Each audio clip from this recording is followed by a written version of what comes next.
comes to it interacting with, say, a roadway? No, absolutely. I mean, it's a great question. I mean, that's the fun thing, right? Like you can do the maths on that. And luckily, when it comes to Taurus, they have done empirical testing that we have records of, and I've also done, as part of my PhD studies, I've done the maths on that, on the penetrability and how deep it can penetrate into certain structures. And penetrability will always be maximized when it comes in at a 90-degree angle. So really, straight from the top, diving onto the target, 90-degree angle, hits it basically like straight on. And to do that, I mean, that is basically the attack mode that you want to use when you engage a very hardened or deeply buried target like a bunker, because then you really have to maximize penetrability. And what you do, or what Taurus does for that attack mode, is basically that just before it reaches the target, it performs a so-called pop-up maneuver.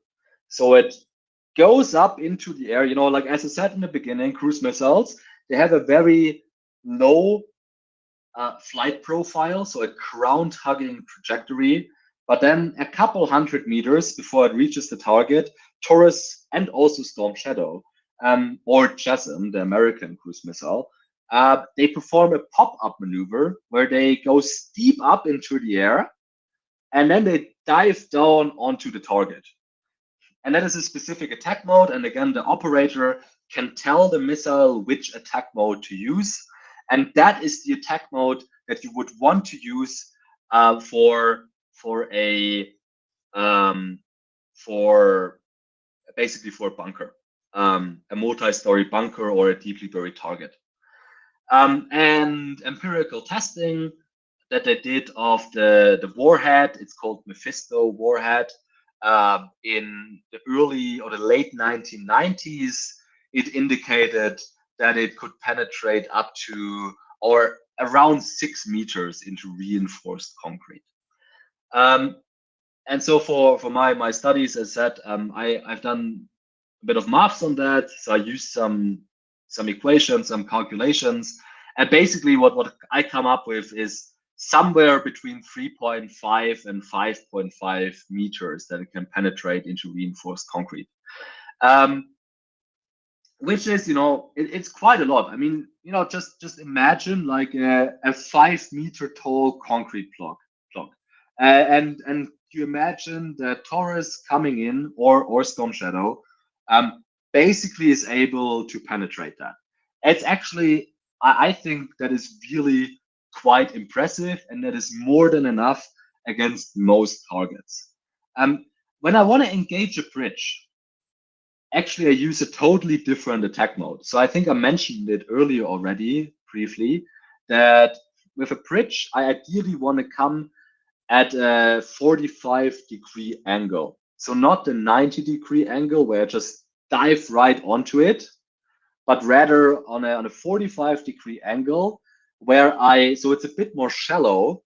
I think quite shallow. I think you could also choose even a 30-degree angle, but obviously, keep in mind that the more angle you have, so the shallower you approach, the more the penetrator will decelerate once it hits those layers. So that is something you have to take into account. But I would say for something that's essentially for Taurus or Storm Shadow a soft target, a bridge, it really doesn't matter if you come at a 30 or 45-degree angle or anything in between that. You will easily be able to penetrate that first layer, and you will also easily be able to penetrate the second layer, the pillar. I would say unless you have, what we call systemic error, so that something with the missile is wrong, something didn't work, or the structural integrity of the penetrator is somehow not given, you will always be able to achieve that level of penetration. I'm quite certain of that. And actually, there are videos out there that you can find of from MBDA Germany or Taurus Systems GmbH, the company that produces it. They have some video footage where they show actually that Taurus can penetrate the first layer, so a simulated bridge target. It penetrates the bridge deck. It penetrates the first pillar. It penetrates a second pillar and then explodes in the third pillar. So there you see, and I think that was at a 45-degree angle. So there you see really for a penetrator's weapon system like Taurus, a bridge is a really easy target. And maybe you don't want to say it goes through a bridge deck like a knife through butter or hot knife through butter, but I would say it comes pretty close to that. So that really is not the challenge. The challenge is rather what I outlined earlier, that you need to make sure that your warhead goes off at exactly the right moment, no sooner, no later. That's the challenge. So in the context of that, and I have another question, which is, Ukrainians tried to hit John Hutt Bridge with Storm Shadow Scalps, whatever it is, at least twice, if I remember correctly. Both seem to be the same method, right? Penetrate the bridge, the road deck, the roadway, and then get the pillar blown up afterwards. Why not just fly in from the side and just smash in the pillar from the get-go? Because surely, the extra little hole in the roadway would be worth a whole lot less than taking out the pillar in the first place. Because if you take out the pillar, the roadway is not going to be any use anyway when it's lying down in the river or Sivash or wherever it is. Is that too difficult a maneuver for many cruise missiles to do, to fly in that low and yet sufficiently precisely? Or is there something else I'm missing? No, I mean, that I would say, probably to give you a precise answer here, I would also need access to classified information that we just don't have access to. And I think probably also good moment to point out that everything that I'm telling here is based 100% on unclassified open source intelligence. Also, there's nothing from this talk that probably that the Russians won't already know. Because I always get that under my tweets, and some people try to point out that I shouldn't tell these things. Whereas I would say that the Russians probably have a lot better understanding of the exact capabilities of Taurus or Storm Shadow that I will be able to have with my with the access to the unclassified information. So that being said, let's go back to the question. I mean, it really depends, right? Like, and maybe that we can use that to transition into the guidance system. So first of all, the cruise missile, Taurus or Storm Shadow, it would need to fly close enough to the ground. And then we're probably speaking, about what, like 1 to 2 meters of altitude. And I think that can be really challenging because, although these cruise missiles, they have a so-called altimeter that continuously measures the altitude of obstacles that lie in their way so that they can take evasive maneuvers if need be. I would say, if they fly at an altitude of 2 meters, unless that is over water, that might not give them enough time to take these evasive maneuvers. So that might be one issue with it. Another one is that I would actually say that if you manage to pull off this attack mode that I just outlined, where the missile comes in from a 45-degree angle, penetrates the bridge deck, and then penetrates the pillar and explodes in the pillar, if you manage to pull that off, probably the damage that you cause is even more significant than if you just penetrate into the pillar, because you will also have caused quite a bit of structural damage to the bridge deck, while also causing heavy structural damage to the pillar. So, I have no perfect answer here for you, but I would say probably it could be a mix of both, that the guidance system is just not sophisticated enough, and or you actually want to employ this attack mode because you think you have a higher chance of maximizing damage that way, rather than simply trying to hit that specific pillar. And then, of course, I should also, add that the width of the pillar, if you come from the side, it's probably not very thick, right? It's like, I know, like a meter, 1.5, max 2. And again, we don't have exact detail into how precise these weapon systems are, but I could imagine that constitutes a challenge. Yeah. And you might want to stay out of theoretical possibility of ground effect at all times while flying around. That's maybe where 1 or 2 meters elevation only can cause trouble. Got it. Right. Let's run through other aspects of these cruise missiles just so people understand them a little bit better. Then I see we have a couple of questions pending from other listeners, and then we can go to ATACM's other ballistic stuff after that. So what are the other things that we should really be aware of, Fabian?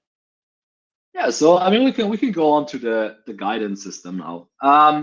The guidance system is that system that makes sure that when I launch my missile, it actually reaches its target. And when it comes to cruise missiles, and we also see that to an increasing extent in other types of long-range strike weapons, you really have a combination of what we call mid-course guidance and terminal guidance. So mid-course guidance basically makes sure that the missile stays on what we refer to as its nominal trajectory. So prior to the launch, the operator decides on a nominal trajectory, which basically just gives the missile its overall flight path.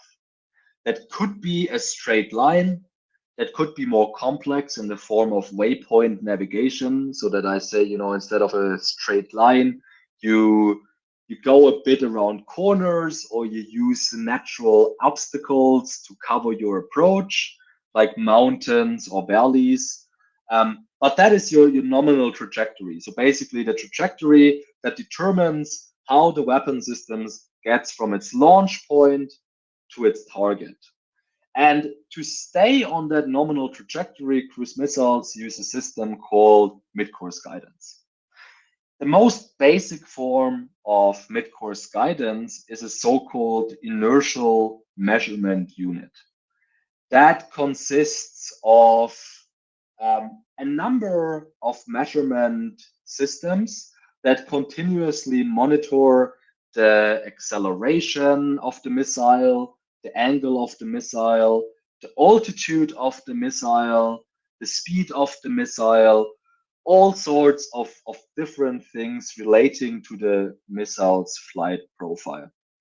And basically what this inertial measurement unit does, it calculates that, well, based on the fact that I was launched from launch point A, and given that since the launch so and so many minutes have passed, and given that I have flown at this and this velocity and at this and this altitude and at this angle, I must be here right now. So this is basically it continuously calculates its own position relative to its launching point. And if you do a bit of logical thinking, so maybe you were already thinking about this when I just said that, one big issue is that if I continuously calculate my own position, so if I'm the missile, I continuously calculate where I am relative to where I just was, then if I make a mistake in my calculations, that's actually quite bad, because then I use a faulty previous result, and based on that faulty result, I calculate my new position, which will then be even more off than the previous faulty position. And we call that phenomenon, this phenomenon occurs with every inertial measurement unit. Doesn't matter how good they are, how perfect they work, how up to date, how sophisticated. Every inertial measurement unit has a so-called has an issue called integration drift. It's basically that the faulty information is integrated over and over again, which causes the missile to drift from its nominal trajectory, decreasing the accuracy. So that's an issue, right? So what do you do to overcome that? And basically, missile engineers, they have come up with two different solutions. The first one was discovered already during the Cold War, around the late 1970s, or I think mid to late 1970s, and then was, perfected throughout the 80s and 90s, and it's actually still used today. It's called TERCOM navigation, which stands for Terrain Contour Measurement Navigation. And what you do here as an operator, I basically map out the flight path of the missile, and I look in specifically at the altitude differences across the flight path. So, I measure, okay, there's a hill, and the hill is 100 meters high, and then after the hill, there's a small valley, which is like, I don't know, 20 meters deep. And I continuously plan that for the entire route of the missile. And what the missile then does is it not only relies on the inertial measurement unit for guidance, it also relies on that stored data, which it matches with its own data that it collects along the way through an altimeter to make sure that it's on the right path. So what do I mean with that? It's basically a cruise missile also continuously measures the altitude of the terrain ahead of it. And then it can see, okay, based on the stored mapping, actually there's a deviation. So let's say, if I'm flying on the hill, or towards a hill, and it knows from the stored data that the elevation that I just have to, that the missile has to fly over is, let's say, 20 meters. But based on what the altimeter tells the missile in the moment, it's only 18 meters. That can tell the missile, oh, I'm a bit off and I have to course correct. And so then combined inertial measurement unit with TERCOM navigation can actually drastically increase the mid-course guidance accuracy of the missile. But as you can imagine, when it comes to TERCOM terrain measurement, terrain contour measurement, that is a very, very time-intensive process, especially when it's about ranges of hundreds or if not thousands of kilometers. So, for example, I read in one book that when the United States, when they mapped out the terrain for their cruise missile strikes during Operation Desert Storm against Baghdad, that took like a team of targeting analysts. It took them 24 to 48 hours to map all of that out. So it's very accurate, but it's also very, very time intensive. So a third way, and that is a lot less time intensive, is simply to rely on a global navigation satellite system, GNSS, like GPS or GLONASS or the Chinese one. And what that does basically is that, okay, you have the inertial measurement unit, and as we said, there will be some integration drift, but once every while, so let's say every 5 minutes, the missile system or the guidance system, it checks with the GPS system whether its predicted flight path based on the inertial measurement unit matches with the exact position that it currently finds itself in, which it determines via the GPS system, for example. And then if the GPS tells the inertial measurement unit, no, you're off by, I don't know, like 5 meters, then it can course correct. And then again, you have very, very high accuracy through mid-course guidance.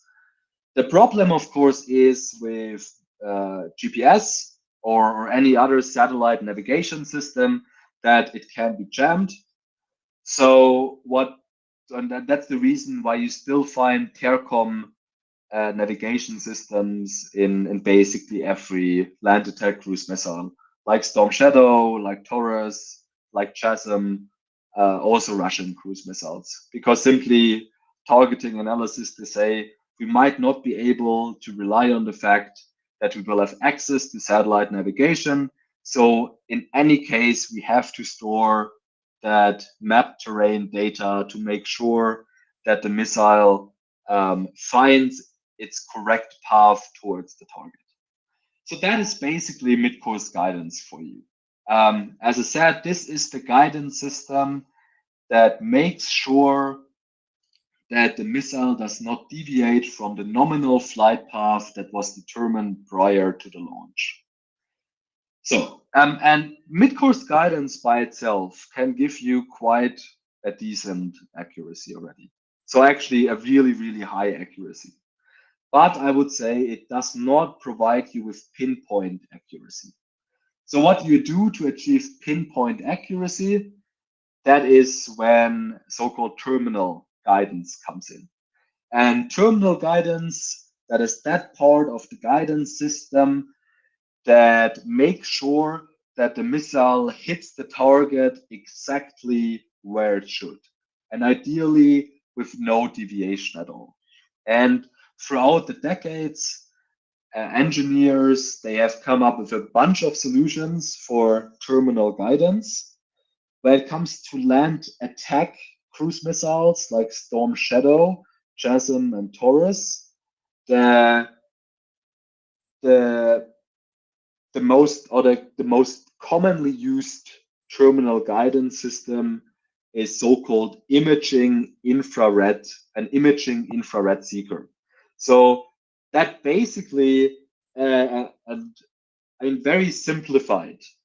So if you're an engineer who works on that, please don't crucify me for saying it that way. But basically, what an imaging infrared seeker does, it combines a video camera with an infrared camera, and that helps the missile system make out the contours of the target and match it to stored data, and then engage that structure very, very precisely.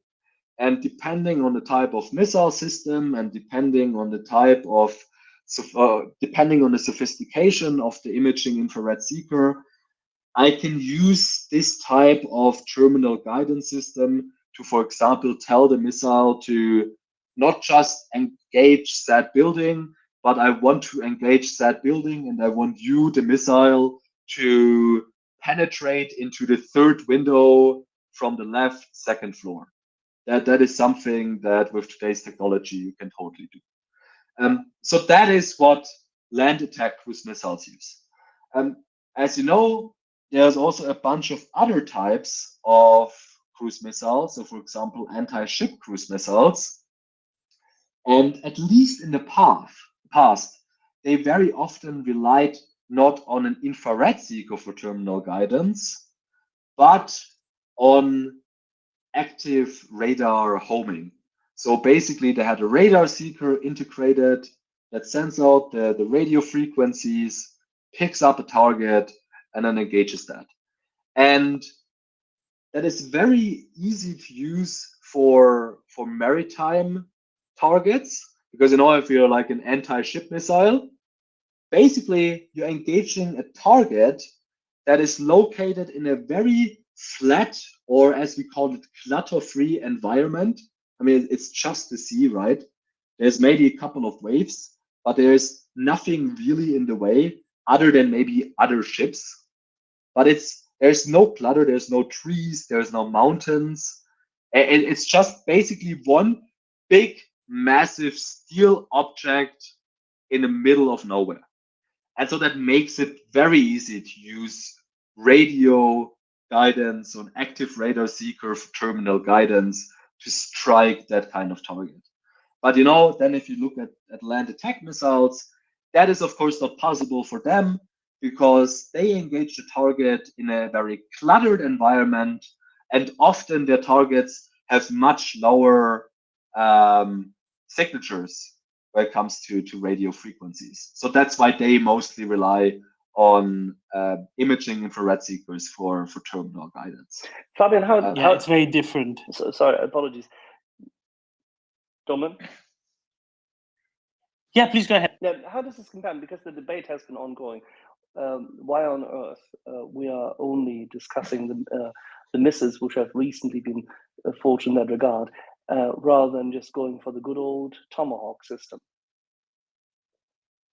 Yeah, I mean, the Tomahawk, proven, basically, various versions, very much updated.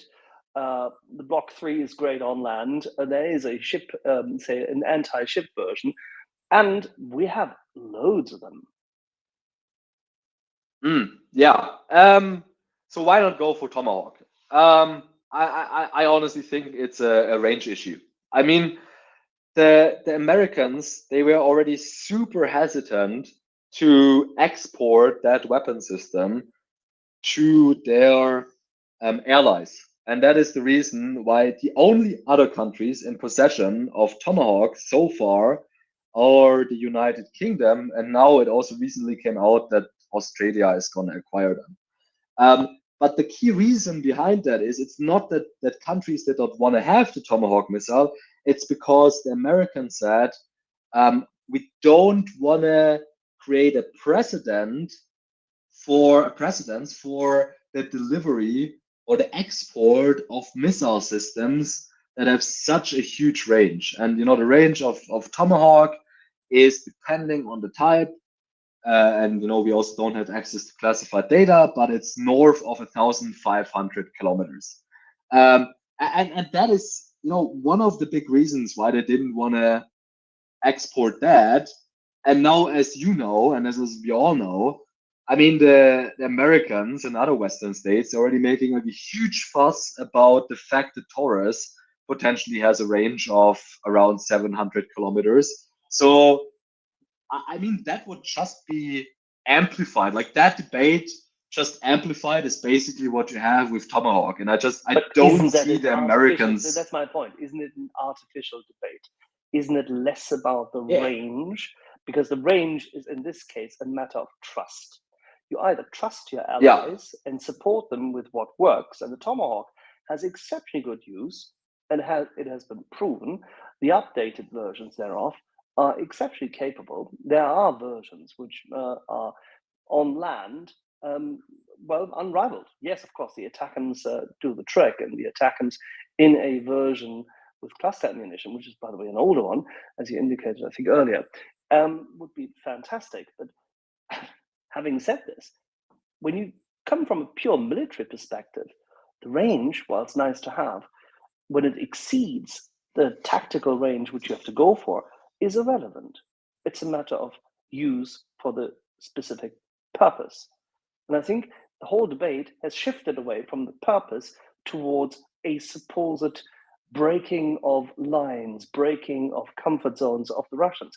But if the Russians are the enemy, and they are committing genocide, why would we not give Tomahawk missiles to an ally actually fighting the war we've been preparing for? I'm just trying to refine the argument, because as you were in a PhD course, you would typically be the one to go after the reasons and the logic. I don't see the logic.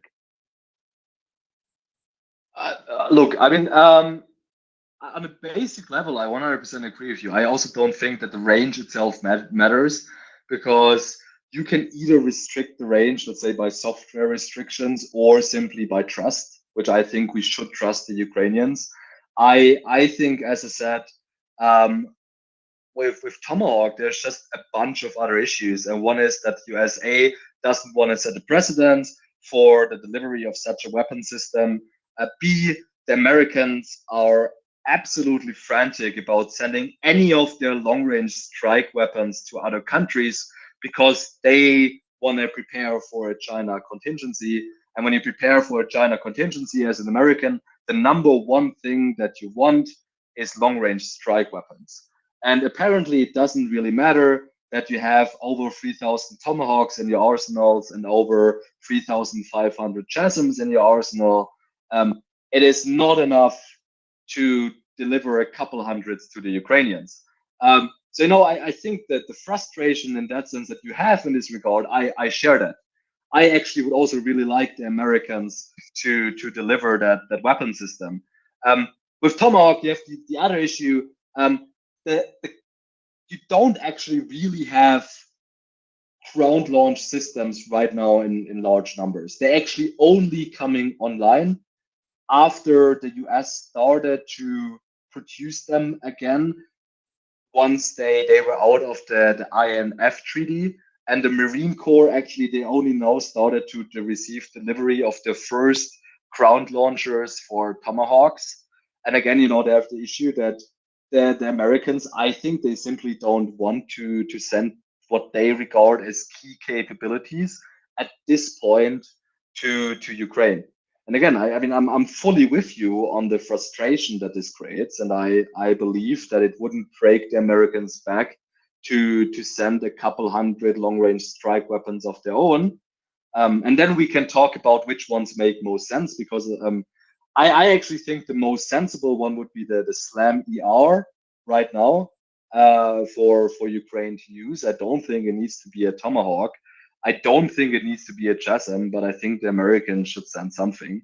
But there are these political reasons and their military reasoning that what they need to do is prepare for a China contingency. No, that's a very good point, and fair, of course, that there are political concerns and there is some, say, DoD contingency planning ongoing. But at the same time, maybe you can highlight to the audience how long it takes to actually build a Tomahawk.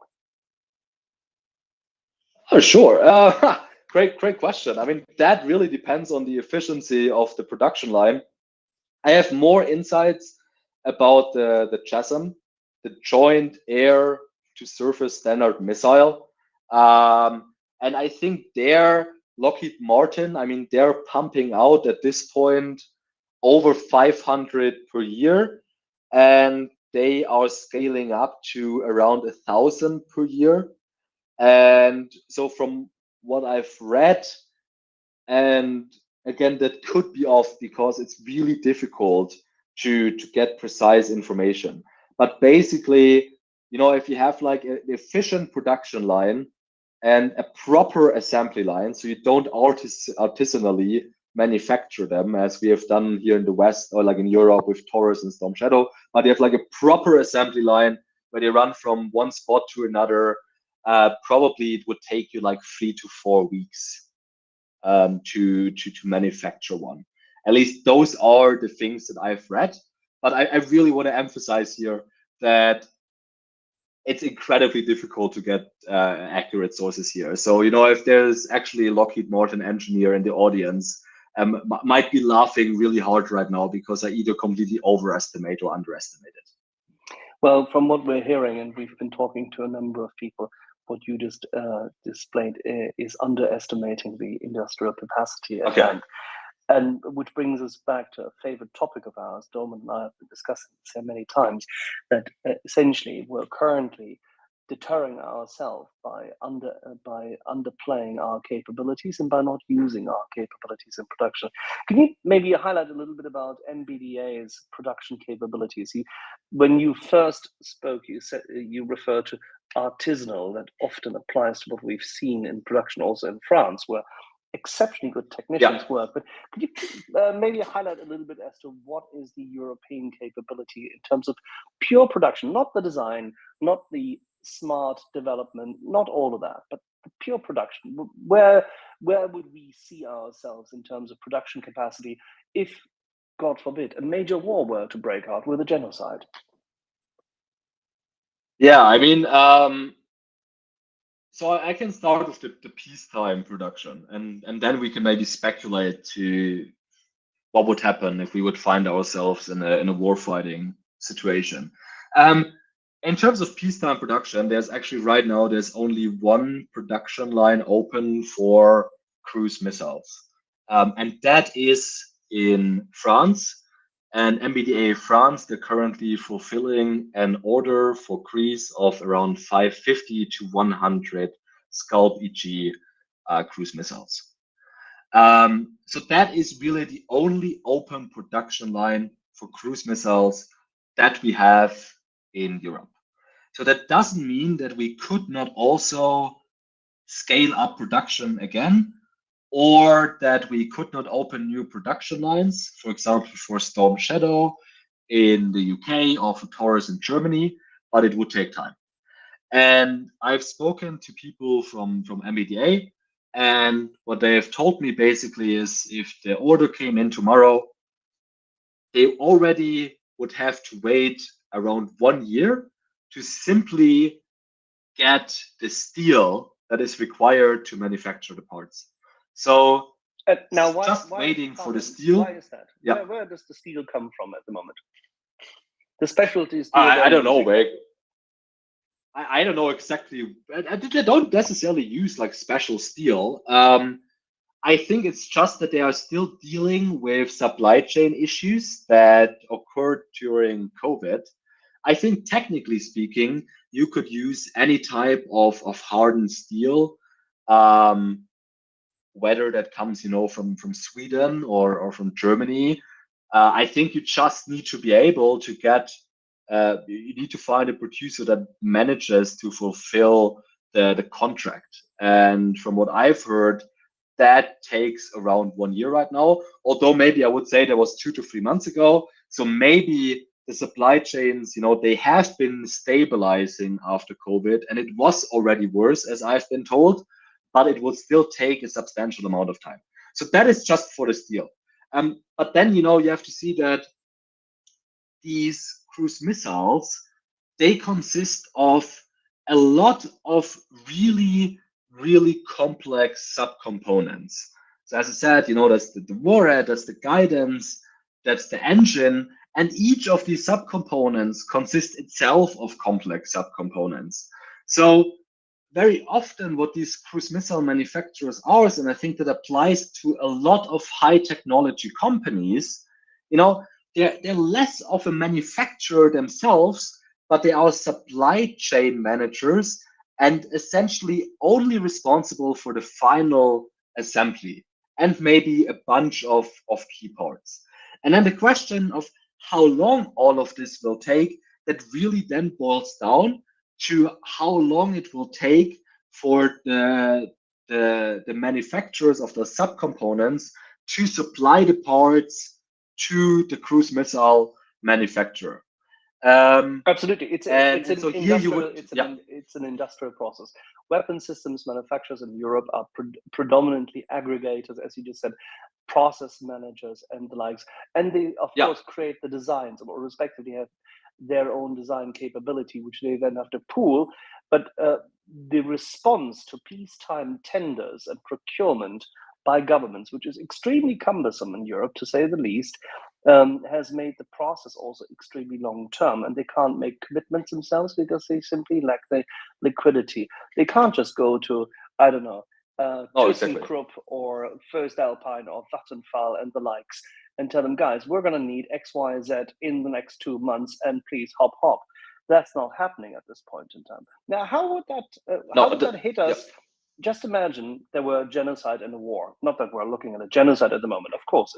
Nobody does anything over there. It's not the Russians are coming. They are. So we're essentially at war, albeit that we have not accepted it. So, but just imagine there was a war. Would Europe actually be able to simply switch to wartime production quick?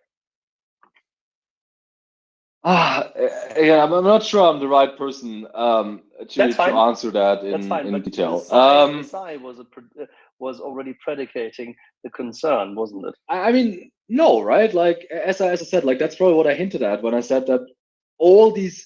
I mean, look at Europe right now. Look at all the production lines that we have open. Whether it's for tanks, it's for cruise missiles, it's for IFVs, it's for APCs. They're all, or like the vast majority of them, are produced artisanally. It's not like there's a massive assembly line where one product runs from one end to another. And basically, what Mercedes or the German car manufacturers do with their civilian cars, that's like really efficient production lines. And you don't have that in any way in the defense sector in Europe anymore. So the question, I mean, if you want to scale that up, you not only have to produce the parts and assemble the parts, what you also have to do is you have to assemble those production lines. You have to get those assembly lines running, because we simply don't have the industrial layouts anymore in the companies that produce these weapon systems. And you're absolutely right.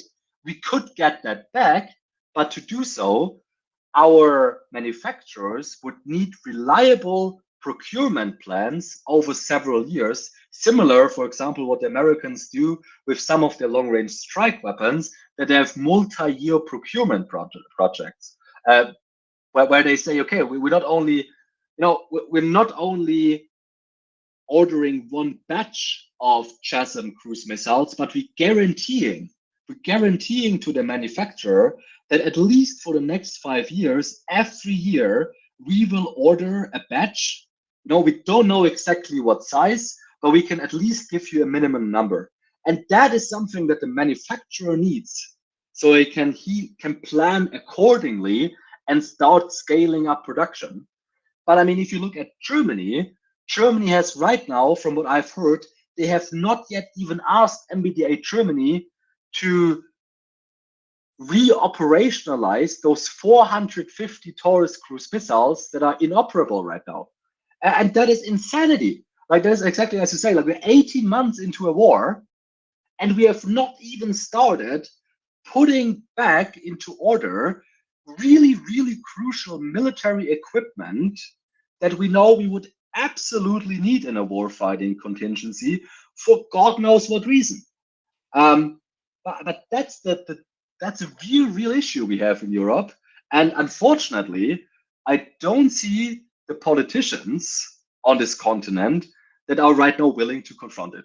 That's the interesting part. All of this boils down to political will, but political will formed in the, so to say, civil society would then have to percolate upwards to politicians who have been elected in peacetime, who have completely, utterly different backgrounds than what potentially is required in order to be ready for industrial manufacturing within, shall we say, an existing ongoing Cold War.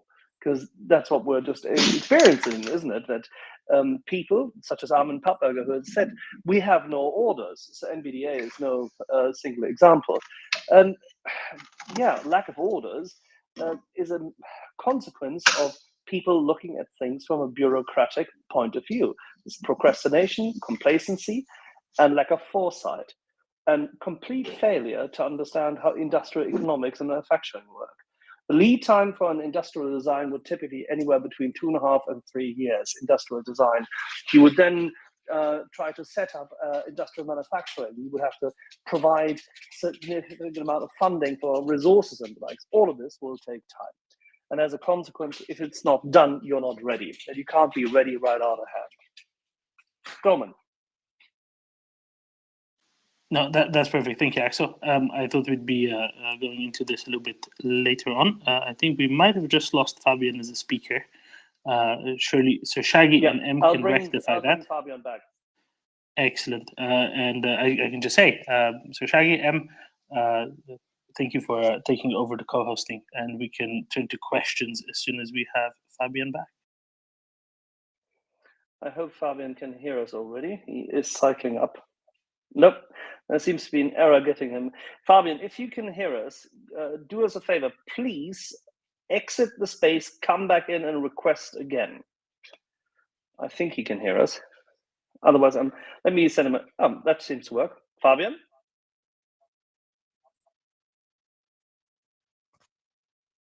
Fabian? Can you hear me? Loud I can hear you, yeah. All right, perfect. Yeah, sorry about that. No worries. We were just talking about industrial manufacturing process, and I summarized what you and we had discussed. Doman, you had a follow-up question. No, I want to go to our two friends with their hands up. I don't have a follow-up question. I think this was done really detailedly, and it shows, one of those big strategic issues that go far beyond the militaries themselves in Europe in the last 30 years, but deep inside the procurement process as well. And it was done tremendously well. Shall we go to Øyvind, who's been waiting very patiently for all cruise missile things, and then to Luca, and then we can turn to ballistic, quasi-ballistic missile stuff like ATACMS. Øyvind?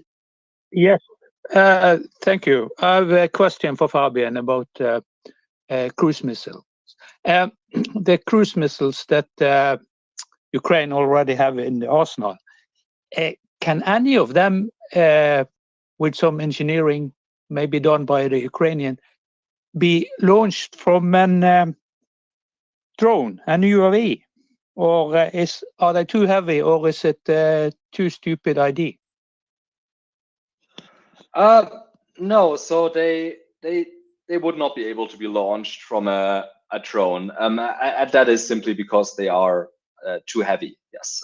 So that's what I said very much in the beginning, that a cruise missile system, it's very complex. It carries a large warhead most of the time. So these things are very large, they're very heavy.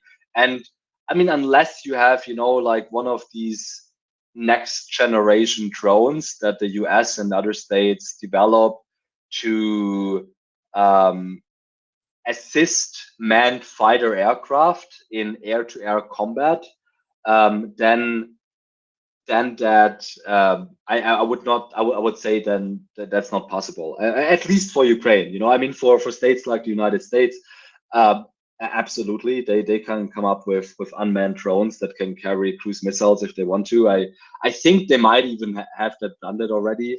I think I read somewhere that like one of the bigger drones can launch JASSM if they need to, but that's also not something I think is really relevant for Ukraine, because and here I cite a good friend of mine who once said that with the Su-24M aircraft, Ukraine has a really, really good cruise missile hauler.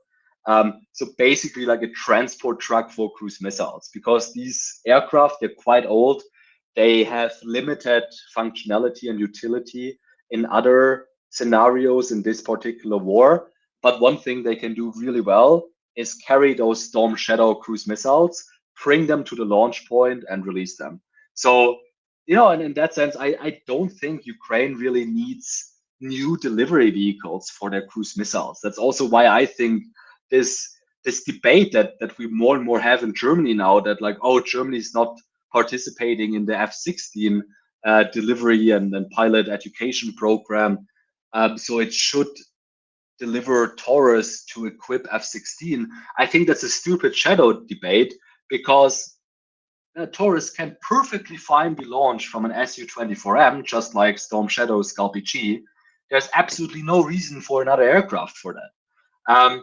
So yeah, I think Ukraine is like equipped with the equipment it needs to launch these cruise missiles, and I don't think there's a need for any more other fancy types of delivery vehicles right now. Yeah, maybe, but these Su-24, they will not fly over Russian areas because of Russian ground-to-air capabilities, if they have any left. Yeah, but you don't need that. But you don't need that. The range of the missile, you can fire the missile from your own controlled airspace. That is. I understand, but if you can increase the range if you can fly. Yeah, deep that's into Russia. True, but in view of the battlefield, it's completely sufficient. The range of the Taurus added to what the Ukrainians currently control in terms of the distance to the borders and respectively the occupied territories. Alrighty. Øyvind, thank you very much. Let's go to Luca.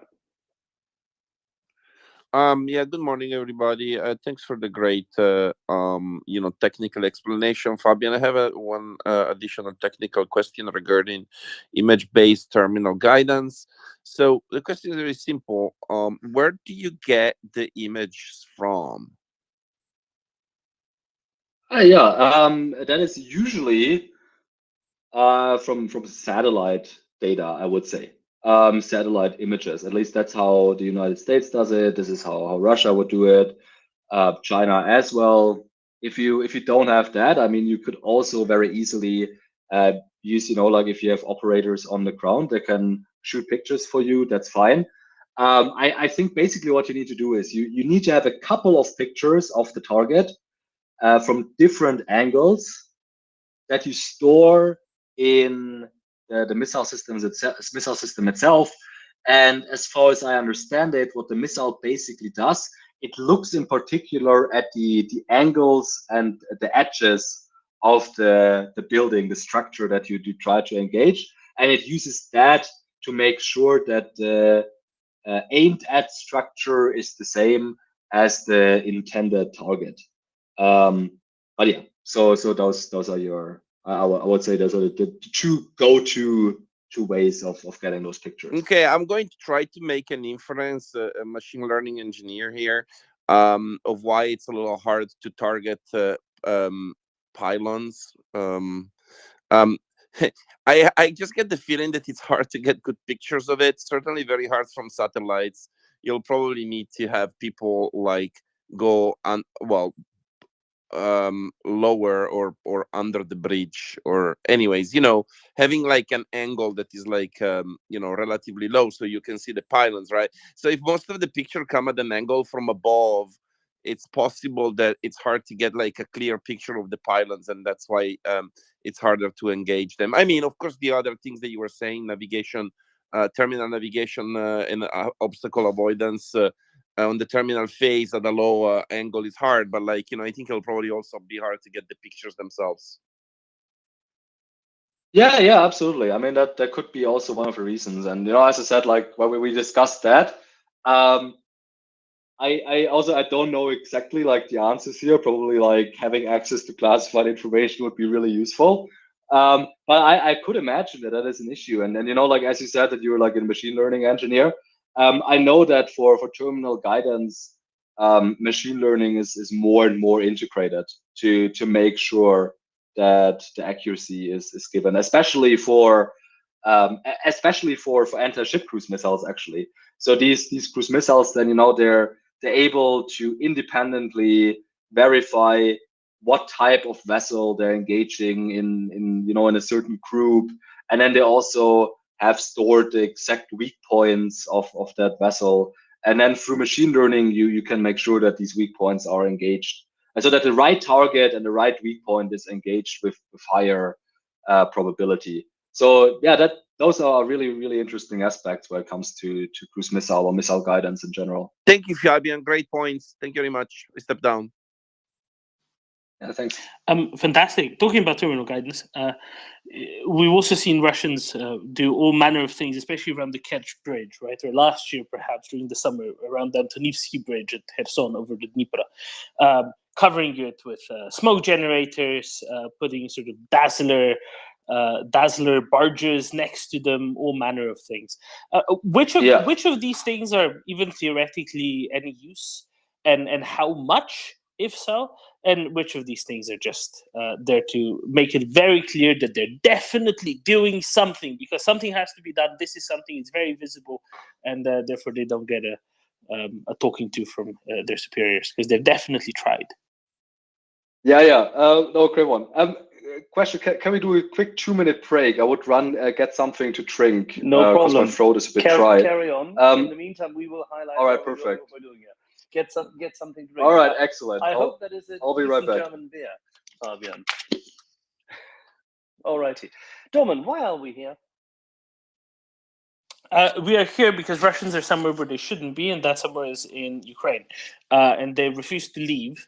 Therefore, they need to be asked very nicely, using superior firepower, to do so over and over again. and for as long as that's going on, we're going to be here arguing for the Ukrainian cause, and also, doing some other activities sometimes, right, Axel? In which everyone can participate. Everyone listening can participate very easily in these other activities beyond merely arguing for the Ukrainian cause. How can they do that? Well, they can go to our homepage, and on our homepage, they can select the option to donate, and in order to donate for causes which we've been advocating here.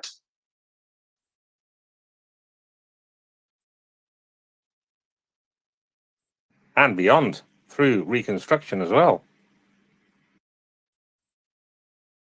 Because we all know Ukraine will win. We just got to make it happen sooner rather than later. Yeah, that's my little bit in there anyway. Yes, exactly. All of those. M, how's Cairo this evening?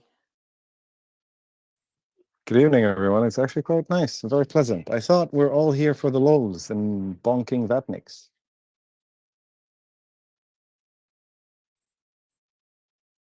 Also, Well, that's the case, an essential component. Huh? Radio deconfliction, Axel first and then Doma.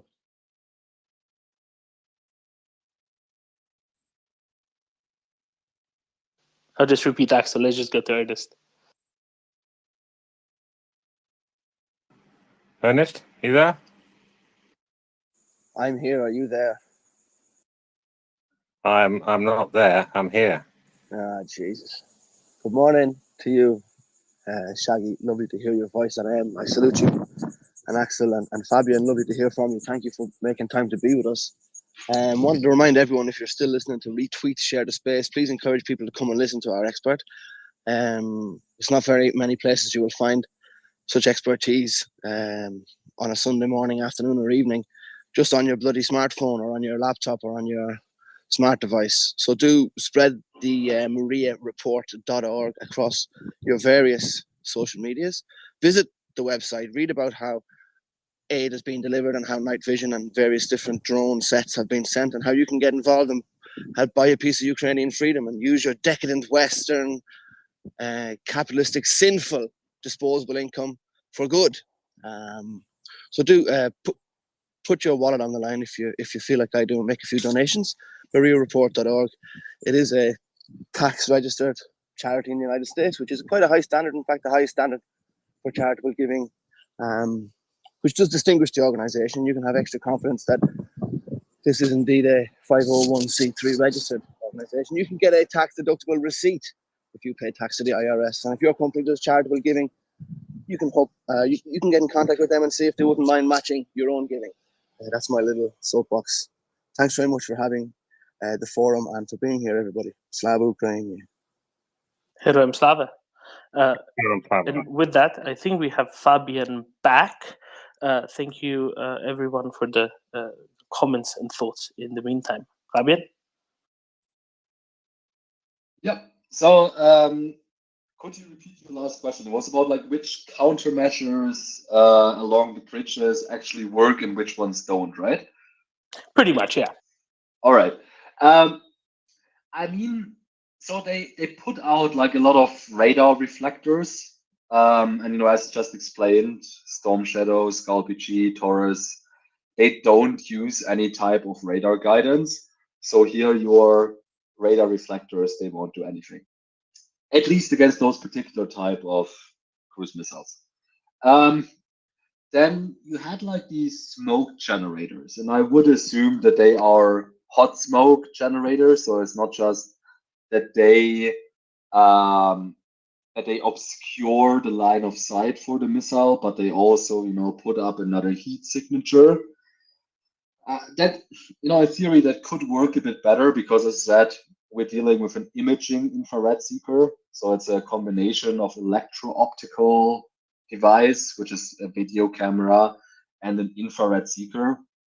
But then again, because it's not just homing in on an infrared signature, but because it's homing in on an infrared signature with a specific shape, I would say that this type of hot smoke is also not really helpful, unless maybe you manage to particularly obscure the very spot that the missile was bound to engage.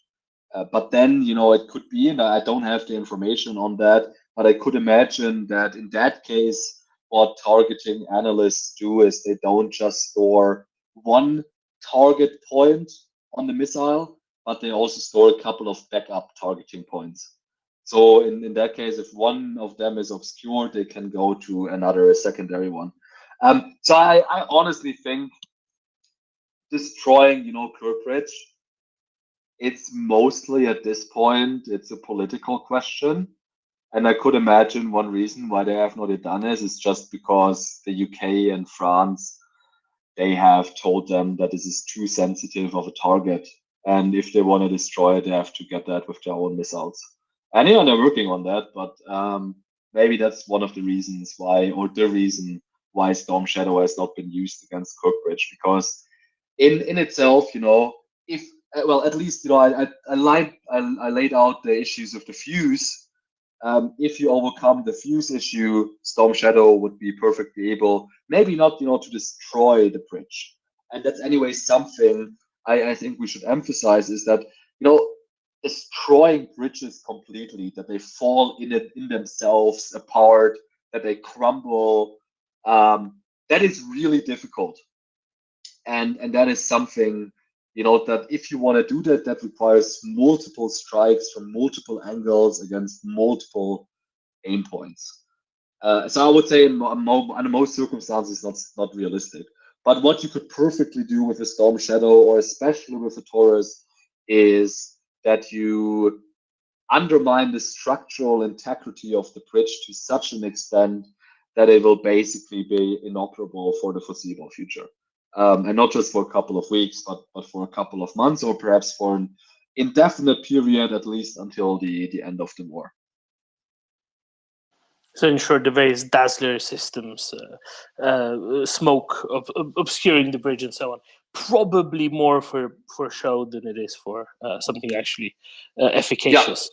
Yeah. I would agree with you. I would agree. I mean, again, with the knowledge that I have, and really something to emphasize. There's, when it comes about, when it's about missile systems, that there's always there's quite a bit of classification involved when it comes to the capability profiles of these weapon systems. So maybe the Russians know something that we don't in the open source literature, and maybe it's more effective than I would assume.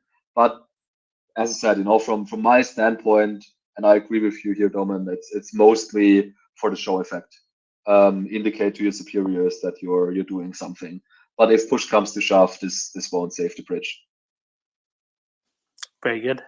Thank you so much, Fabian. Right, shall we turn to ballistic missiles, quasi-ballistic missiles? We're especially thinking of ATACMS here, but anything else of similar sorts, or general similar type that might be of use? Take it away. Yeah, absolutely. All right. So should I just get started, or start with a particular point? Let's start with what do you prefer? Let's start with a primer on ballistics. All right, a primer on ballistic missiles. So as I said, if you remember back, if you joined us from the very beginning, you might remember back that I said a ballistic missile under normal circumstances follows a quasi-ballistic or a ballistic trajectory. So the trajectory, it approaches a ballistic arc, which means you shoot up the missile quite high into the sky, and then it just comes down. So basically, the first part of the flight is powered by the rocket engine, and the second part of the flight is powered by gravity. For most missiles and in general. There are exceptions, we can get to that. But that's basically it. So you shoot up a missile and it comes down and it approaches a ballistic arc, and how high you want to shoot it, or like how high you can shoot it, that depends, on the size of the missile and the types of missions it should fulfill. I would say that a short-range ballistic missile like ATACMS, or like ATACMS or Iskander, they probably go up like somewhere between 30 and 60 kilometers, and then they come down. If you speak about medium range ballistic missiles, for example, they would actually already be exo-atmospheric. So they leave the atmosphere and then re-enter the atmosphere. And if we talk about the longest range ballistic missiles out there, so-called intercontinental ballistic missiles, they can go up to 3,500 kilometers above the Earth and then come down.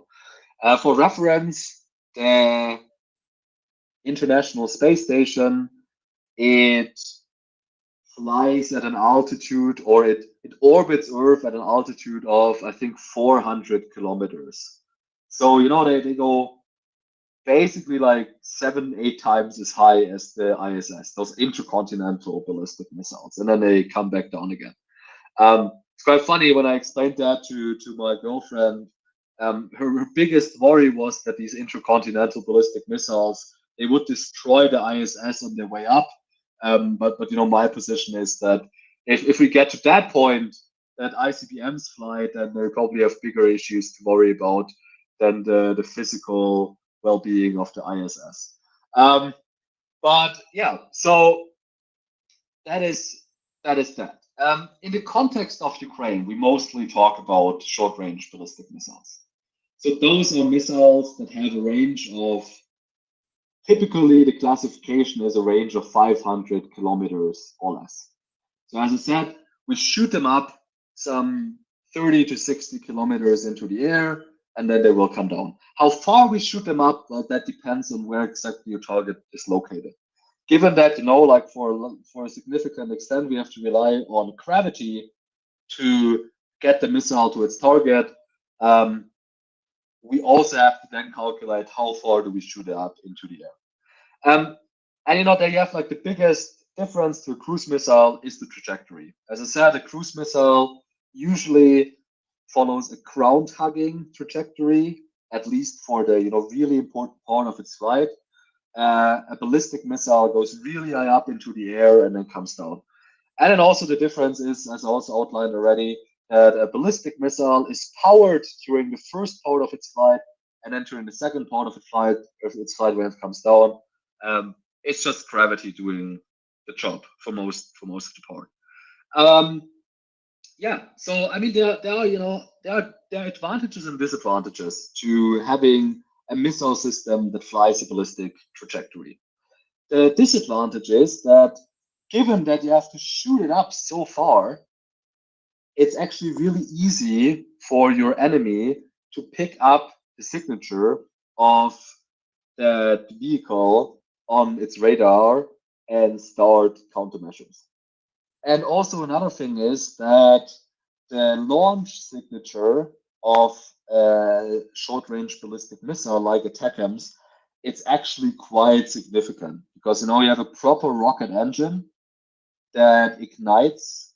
You have an oxidizer that is either already mixed with solid fuel or that mixes with liquid fuel. That creates a lot of plume, that creates a lot of heat. So a state like Russia, with a satellite-based infrared early warning system, they would be able to pick up the launch signature of an ATACMS. That being said, they should actually also be able to pick up the launch signatures of GMLRS, so like HIMARS munition, shorter range one. Yeah, but then there are also advantages. So let's say the main advantage over a cruise missile is that short-range ballistic missiles, they can reach the targets quite a bit faster. So a cruise missile like Storm Shadow, to travel 250 kilometers, it usually requires around 15 minutes for that distance. And of course, what you also need to do is you need to launch the aircraft. You need to also store the targeting data, of course, but you need to launch the aircraft. You have to bring it in position. Then you launch it, and then for 250 kilometers, it takes 15 minutes. For short-range ballistic missile like ATACMS, things are actually quite a lot faster. That is because ballistic missiles themselves, they travel a lot faster. So, for example, for ATACMS, It has an average speed of, I would say, around Mach 3. So that's maybe like 3.5 times as fast as Storm Shadow. And its terminal velocity, so during the final stage of its flies, it increases to around Mach 3.5. So that means to cover a distance of 250 kilometers, I no longer need 15 minutes, but I only need around 5 minutes. And that can be really advantageous if I need to engage a time-sensitive target like a mobile air defense launcher, mobile missile launcher. Maybe I picked up that a Russian general is visiting his troops like somewhere close to the front line, and I quickly want to take him out. So that then the shorter travel time can be really, really useful. So yeah, so maybe that's that for the primer. Let me know if I should go into any more detail on any of those aspects. And also the decision chain is a lot quicker, right? Actually getting it set up is a lot quicker with a ground-launched ballistic missile than it is. Yeah, of course. I mean, air source.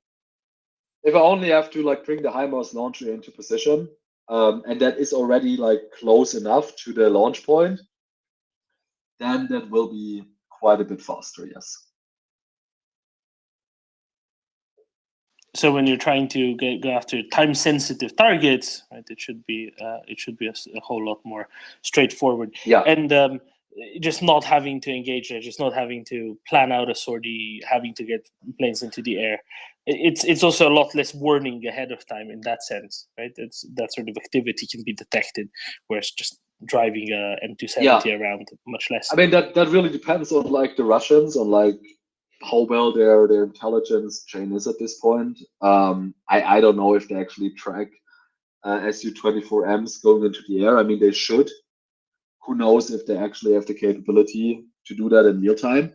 The thing is, I mean, in general, I would say ATACMS probably better suited to engage time-sensitive targets. In practical terms, it may change from a target to target basis. I mean, sometimes it could be that it's also faster to just launch a Storm Shadow, for example, in case the HIMARS launcher would have to travel on the road for quite a distance. But I think, this is my argument why we should provide ATACMS, or one of the many arguments why we should provide ATACMS to Ukraine. That is that basically just give the Ukrainians the flexibility, right? Like if you have an ATACMS and a Storm Shadow in place that you can allocate independently, the possibility that you will be able to effectively service a time-sensitive target is much higher than if you only have one of these systems in place.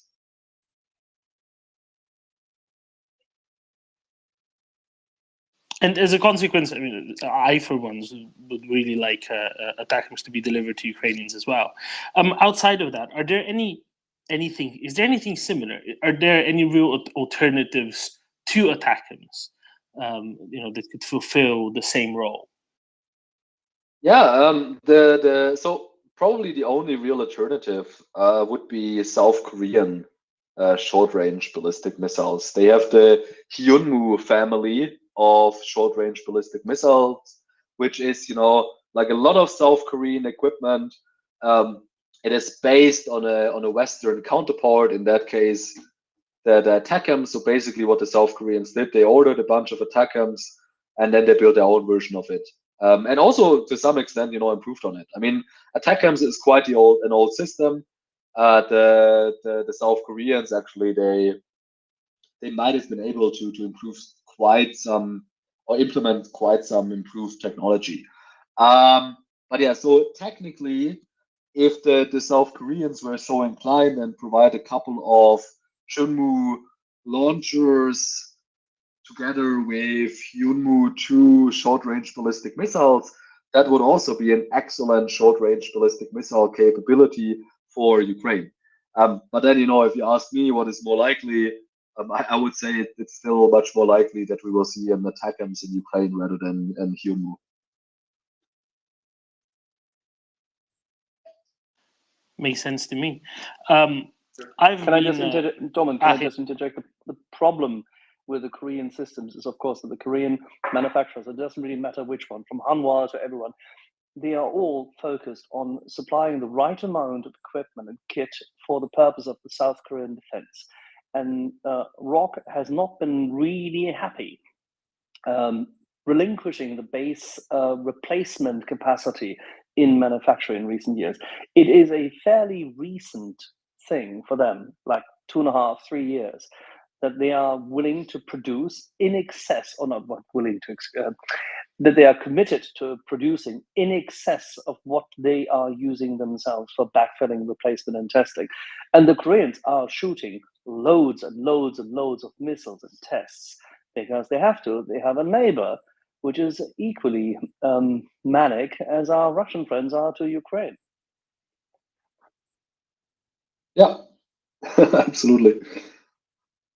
Which begs the question is, can they be relied upon to supply anyone else with missile capacity, which they do not necessarily want out in the open as much, because they seem to share the same kind of concerns and fears that there are certain proprietary elements to some of their missiles which they do not wish to share until an attack actually ever happens.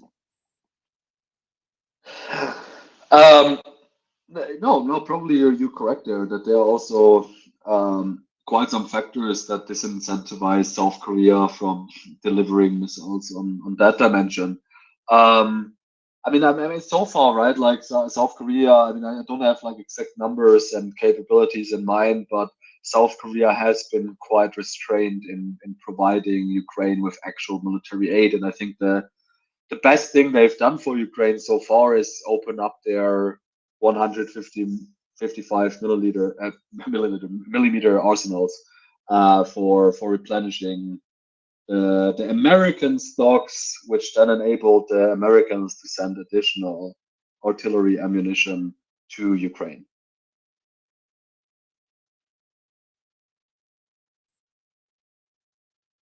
Exactly, and as a consequence, getting these missiles from them, as you said, probably much less likely than getting attacks from the US. Right, with that, I think I've monopolized the space enough. I know Shaggy has questions. I know many other people have questions on all manner of things, from employments of missiles to some more experimental things that are being done in Ukraine or could be done in Ukraine. So frankly, at this point, I think it's best for me if I leave it to Sir Shaggy and to our dear M. Dot and Cairo to govern the conversation forward. Thanks, perfect. Thanks a lot, Dermot. Hi, Fabian. Right, yeah. Hi. So yeah, you described the ATACMS as a short-range ballistic missile, but it's also a long-range missile because it hits behind the front line type of thing. So this is where there's confusion of, is it a short-range or long? Short or long. So that's where it gets difficult, especially in other spaces when I'm dealing with VATNICs and stuff like that. They say, don't send long range missiles, and I'm like, no, it's a short range missile. It's a short range missile. No, that's they need to be careful of terminology. I always say it's a long range strike weapon, but I would never call it a long range missile. But a lot of that is just it's weird terminology arguing, which I really, really hate. I don't think it gets anyone any further. And I agree, that's what the VATNICs do and whatnot, that they're just trying to clutter the information space with stupid arguments like that. It doesn't matter in the end, honestly. In the end, it depends on what the weapon system can do and what kind of functions and purposes it can fulfill. Yeah, I was just trying to find an easier way of describing. I describe them as longer range because they're longer than what Ukraine has got at the moment. That's why I deflected. Anywho, let's go to Rolf.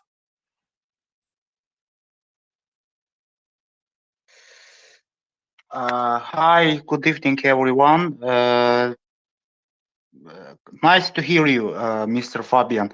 I have three question, and I read about you. You are expert of defense and nuclear and also rocket missile system. My first question is, U.S. Recently announced that $200 million of next military help Ukraine, and is planning to supply Ukraine for HIMARS rocket system. We know that HIMARS so much helped Ukraine last year counteroffensive. And also Lithuania said that in September, 6 months supply for Ukraine ATACMS rockets. This so much need for Ukraine. And do you think that these months Ukraine can use ATACMS and HIMARS rocket system? Second question is, do you think that you are security defense analyst, how Ukraine can destroy Russian defense trench? And the third last question is, also you are a specialist of nuclear issue. Do you think that Russia can some dangerous action of Zaporizhia nuclear plant of his same life provocation of Kakhovka water dam? Thank you. Have a nice evening, everyone. Glory to Ukraine, glory to you. Yeah, perfect. Thanks so much for the questions. So for the first question, if I understand correctly, it's basically about will Ukraine receive ATACMS soon? And I also said it in my tweets quite a bit, and the position that I always had is that in the middle to long term, ATACMS is basically inevitable. So in the middle to long term, of course, Ukraine will receive ATACMS. There's no way around it. The question is then, when does the short term end? And here, in all honesty, I would have assumed that that would have ended actually 1 or 2 months ago. So I really would have assumed that at this point, Biden would have done the right thing and cleared the delivery of ATACMS. So at this point, I'm also a bit confused, a bit lost. So I still think that ATACMS will come. There is almost no question about that. The question really is when.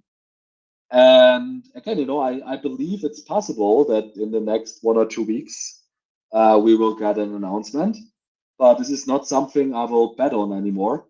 And I will try to be less optimistic, because clearly there are entrenched interests within the US administration that try to prevent the delivery, and they do not want to deliver it. So I think we will have to wait and see. And what I would say is that, sooner or later, long-range strike weapons, the long-range strike weapon arsenal of Ukraine will run out. So they need resupply, and they need resupply from the United States for ATACMS, and they need resupply from Germany with Taurus. And then, of course, also what Ukraine really needs to do is they need to get their own industry going. And some of the things that I hear about, especially Neptune cruise missile, it's encouraging. And then other aspects that I hear, especially related to scaling the production, so making sure they're not only producing 1 or 2 per month, but let's say 10 to 20. I hear that it is really, really difficult for Ukraine. So I think those are the 3 things that need to happen. Biden and Scholz need to get off their butt and start announcing deliveries of ATACMS and Taurus. And then the other thing is that Ukraine also needs to get a bit its act together when it comes to scaling up the production of such a crucial weapon system that they can domestically produce. And from what I hear, it would be possible to scale the production, but there are a couple of bureaucratic and industrial interests that render this quite a bit more difficult than it would need to be. Then on the second question, with regard how can Ukraine overcome the trenches? Yeah, in all honesty, there are people much better qualified to speak to that than I can. But yeah, I would refer to the likes of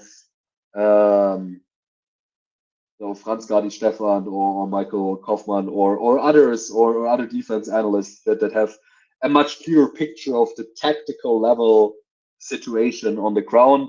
And my position here is simply, if the Ukrainians ask for something, we should try our hardest to provide that. And if they say we need more mine clearing equipment to clear those trenches, then this is what we should provide them.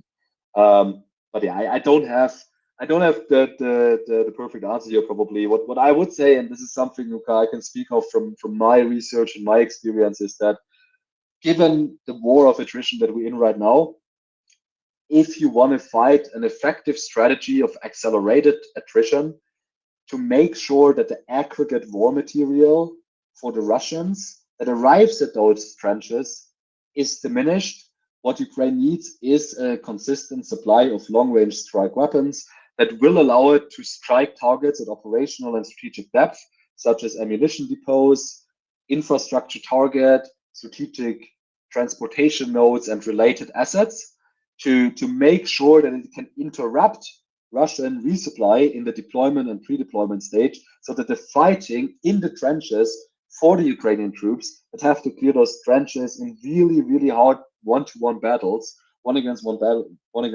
battles, that is easier for them to achieve.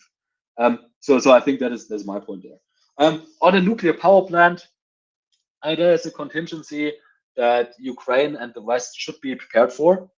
I think so. When it comes to nuclear stuff, and I also actually just before I came on here on the show, I posted a thread. So if you want to have a look at that, check it out on my profile, about what would happen if Russia were to launch, let's say, a tactical nuclear strike. I think in that situation, that would be very unambiguous. That would be the moment where NATO would have to draw the line, where it would be almost impossible to stay out. And I believe people disagree with me on this one, but I have strong opinion that the most likely response would be a conventional massed cruise missile strike in response against Russian targets inside Ukraine and probably extending further into Russian territory relatively close to the border. So I think that is very unambiguous. With the nuclear power plant, the response there would be no automaticity. So I hope that, and I think that NATO has a contingency plan prepared as much as the Ukrainians. That includes disaster relief, but also a punishment aspect. But yeah, we will have to see. I hope that was somewhat helpful. It was, Fabian. Thank you very much. And actually, it brought me to my question, which I've been wanting to ask for a while now. You brought several points and tied them up nicely together. Ukraine's need to establish its own industrial complex or manufacturing operation, and the constant supply of missiles to carry out several missions, but mainly to interdict Russian logistical operations, supply and nodes and all that. Now, because the Russians have been working for so long on driving a wedge between the populations and the democratically elected leaders to deny Ukraine support. And one of their talking points that they peddle is all that money being spent, they could be directed to other, needs within those societies and communities and countries. And there's a way that ends that with the citizen asking a very simplistic question, like, what is the number needed? What is a constant supply of missiles? What is the number needed to be delivered to Ukraine, for instance, on a monthly basis in order to deliver a punch? Is there a golden number of missiles that they need to have in their inventory monthly to sustain the counteroffensive going forward, or the war going forward, in your opinion? The golden number is more. So the more, the better. I've had some discussions with people who said that, Ukraine doesn't need even more long-range strike weapons because probably at this point they have already destroyed all the high-value priority targets. I think that's BS. I think, you will always find targets, and in the worst case, you just prioritize them and you go down a list to the lower priority targets if you believe you already have destroyed the higher priority targets. So really, the more, the better for Ukraine. A reasonable number, I think, and that appears what Ukraine has been using so far, around 75 per month. It seems to me, so that's a rough estimate on my behalf, from what we've seen, you know, the usage of Storm Shadow, Scalp EG throughout the last 2.5 months.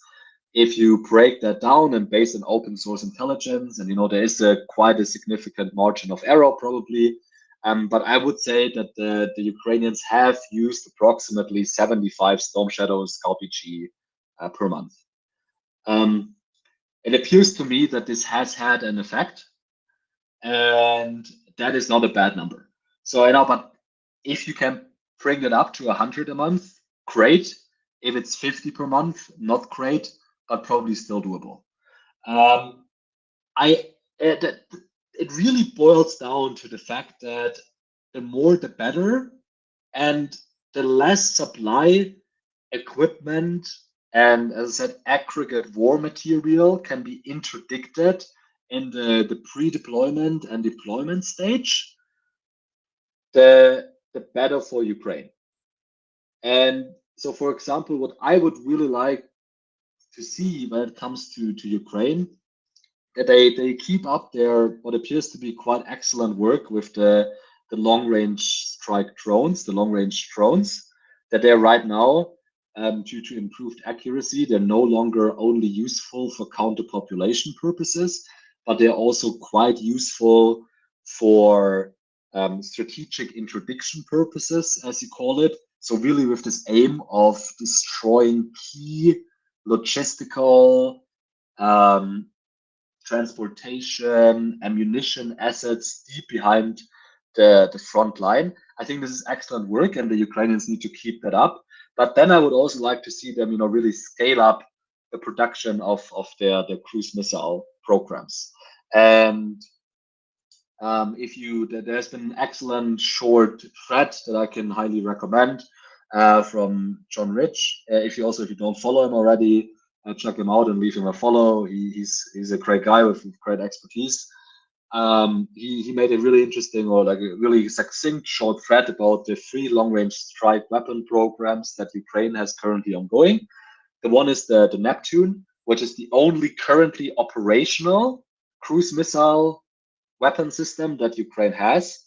And from my contacts and what I hear from, you know, third and partially as a fourth party information, is that right now Ukraine is approximately able to manufacture 1 to 2 per month, and they really need to scale that up. So I would say if they manage to get like the hands on 20-25 cruise missiles per month on their own, and then the West manages to sustainably supply 25 to 50 more per month, that is a really good start that Ukraine can work with, and also for a longer period of time. But again, you know, it still counts what I said in the beginning. If they manage to, you know, get their hands on 100 or 125 long-range strike weapons per month, then that would be even better. Thank you so much, Fabian. Mette. Yeah, thank you, and thank you, Fabian, for a very informative hour or two.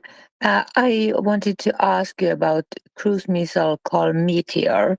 How do you compare it to Taurus and Storm Shadow? Should they get a plane that carries Meteor? Thank you. Sorry, which cruise missile system? It's an air-to-air missile, the Meteor. The Meteor, yeah. Yeah, Meteor is an air-to-air missile, so you would use that to engage airborne targets. And cruise missiles, there's air-to-surface or surface-to-surface weapons. So that is a weapon system you would use to engage ground-based targets. So they are completely different, and they don't really compare. Okay, sorry. No worries at all. Doman. Yeah, let's switch gears a little bit, since we're going outside of the stuff that Ukraine's likely to get. Let's talk about some things that Ukraine's been shooting down quite a few of, to great acclaim. The so-called hypersonic missiles, which Russia keeps shooting at them, or has stopped shooting at Kyiv anyway, because they seem to have gotten shot down. Do you want to do a little bit of a primer on what actually is a hypersonic missile versus what Russians call a hypersonic missile?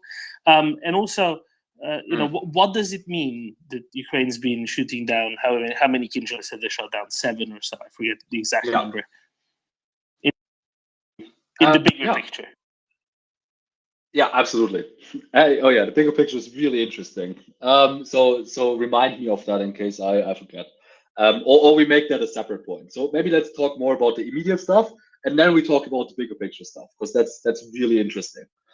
Okay, so hypersonics.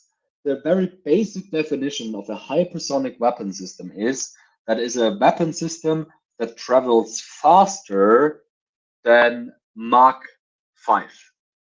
And I said in the beginning, you have cruise missiles like Storm Shadow and Taurus, and they travel approximately at a speed of Mach 0.8, which we call subsonic. Everything that travels faster than Mach 1 is called supersonic, and everything that travels faster than Mach 5 or Mach 5 or greater is called hypersonic. If you remember then back, ATACMS, as I said, approximately Mach 3 for most of the flight, or on average. So we would say that weapon system travels at supersonic speed. Weapon systems then that travel at speeds of Mach 5 or higher, they are called hypersonic weapon systems. Now, the really interesting aspect about virtually all ballistic missiles that have a longer range that are longer range than short range ballistic missiles. So basically from medium range ballistic missiles onwards, they will reach at one point during the terminal descent a speed of Mach 5 or greater. And these weapon systems, they have been around since basically the 1950s or 1960s at the latest. So this is really not something new. And if you look at intercontinental ballistic missiles, when their warheads come down, all the way from those 3,500 kilometers up in the air, when they come down, they can reach a speed of up to Mach 20. So, this concept that getting a flight vehicle to travel greater than Mach 5, that is something new or something sensational or really impressive, as it is often portrayed in mainstream media, and that is actually really wrong.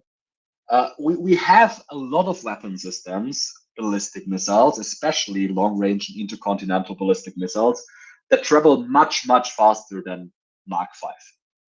And so Kinzhal, the ballistic missile, on the Russian side, that they have touted as this really unstoppable super weapon.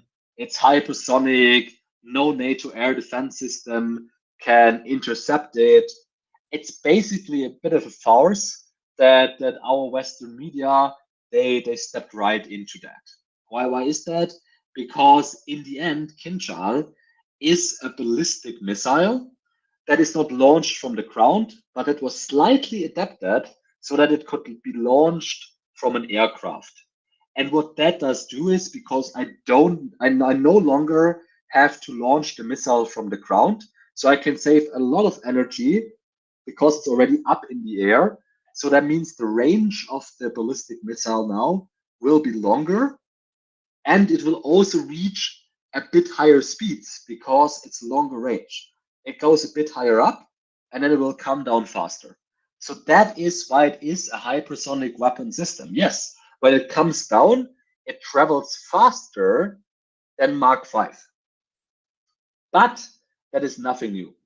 We have a lot of ballistic weapon systems that achieve those Mach numbers, Mach 5 or higher. So this is really nothing special. So I would say in that sense, we also call Kinjal, it's a quasi-ballistic missile because its trajectory still approaches that of a ballistic missile.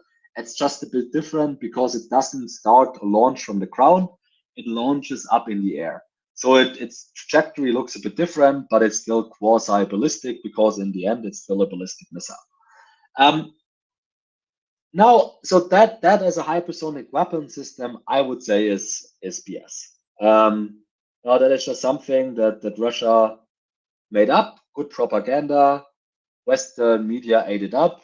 They got a bit of clickbait out of their fantastic headlines, but this is really nothing special. Now, there are hypersonic weapon systems that are a bit different from things that we had in the past. The first one is a so-called hypersonic glide vehicle design.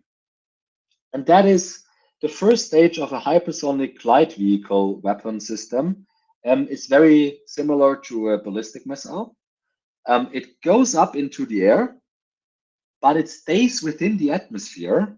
It then releases not a ballistic missile warhead, but it releases a glide vehicle, it's also a warhead in itself, but the glide vehicle, it's a bit more aerodynamically shaped. And what it does, it skips through the atmosphere on its way down. And what it does is during its descent, not always, but during part of its descent, it also reaches Mach 5. But this skipping trajectory and the overall trajectory also helps hypersonic glide vehicles to vary their trajectory a bit on the X variable, so to say. So they can, go a bit left, they can go a bit right. They don't just come down. As I said, they skip through the atmosphere, and on the way, they can take like some evasive maneuvers, which generally should make it harder for them to be intercepted than ballistic missiles. So that is the one new hypersonic weapon system design that we have. And then the second one is what you now get are hypersonic cruise missiles. All the cruise missiles that are currently operational are either subsonic or supersonic cruise missiles. And now I know that Russia claims that it has a hypersonic anti-ship cruise missile. However, I have my strong doubts that is actually the case, and I get to that in a second. The thing is, to get a hypersonic cruise missile, you need to implement a different type of engine. And that engine is quite complex to manufacture. Do you want me to go into detail how those engines look like, or should we leave at that really quickly, feedback? I'm happy to hear it, that's for sure. Yeah, okay. And Fabian, he's not. We also didn't. All right. We also didn't get to cruise missile propulsion, so we can quickly get to that. Okay, so most cruise missiles and all of those that travel at subsonic speeds, they are propelled by either so-called turbojet or turbofan engines. A turbojet engine, that's basically a jet engine that you would find in a fighter aircraft, and just you miniaturize it, just make it smaller. So how does this kind of engine work? It's basically you have an air inlet somewhere on the missile that sucks in the air during the flight. That air is being compressed by a compressor, and then in the engine core, the compressed air is mixed with liquid fuel and then ignited, and that ignition produces then the hot stream that creates the velocity of the missile. So that's a turbojet, and it's a really great, reliable, rather simple engine design. that has been around since the 1930s. I would say the biggest challenge here is miniaturizing it, but a lot of state actors have managed to do that. So, you know, from the Iranians to the North Koreans, it's really not a secret to build those anymore. That's a turbojet engine. The issue with a turbojet engine is that if you travel at subsonic speeds, they're actually a bit energy inefficient. So they get most energy efficient at Mach 2, but that is too fast for most of those subsonic cruise missiles. Because the way they are built to travel subsonic speed. So basically you have an engine in them that is not ideal for the velocity at which these subsonic cruise missiles fly. So they are less energy efficient, which reduces the overall range of the cruise missile system. So how do you overcome that? That is by replacing the turbojet engine with a so-called turbofan engine.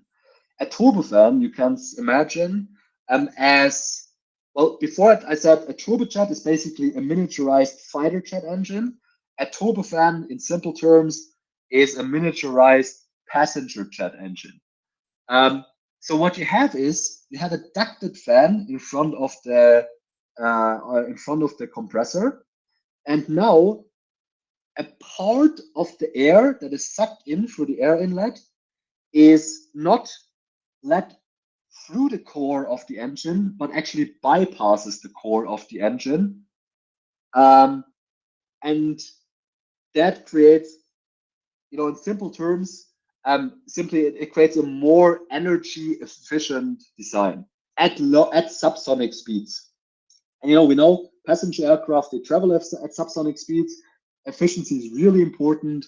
So obviously they use those kind of engines. And now if I have a subsonic cruise missile that I want to efficiently bring from point A to point B, I can also use a turbofan, which, as I said, it functions like a turbojet, just that I have this ducted fan in front of the compressor that lets some of the air bypass the engine core, which improves the overall efficiency of the engine design.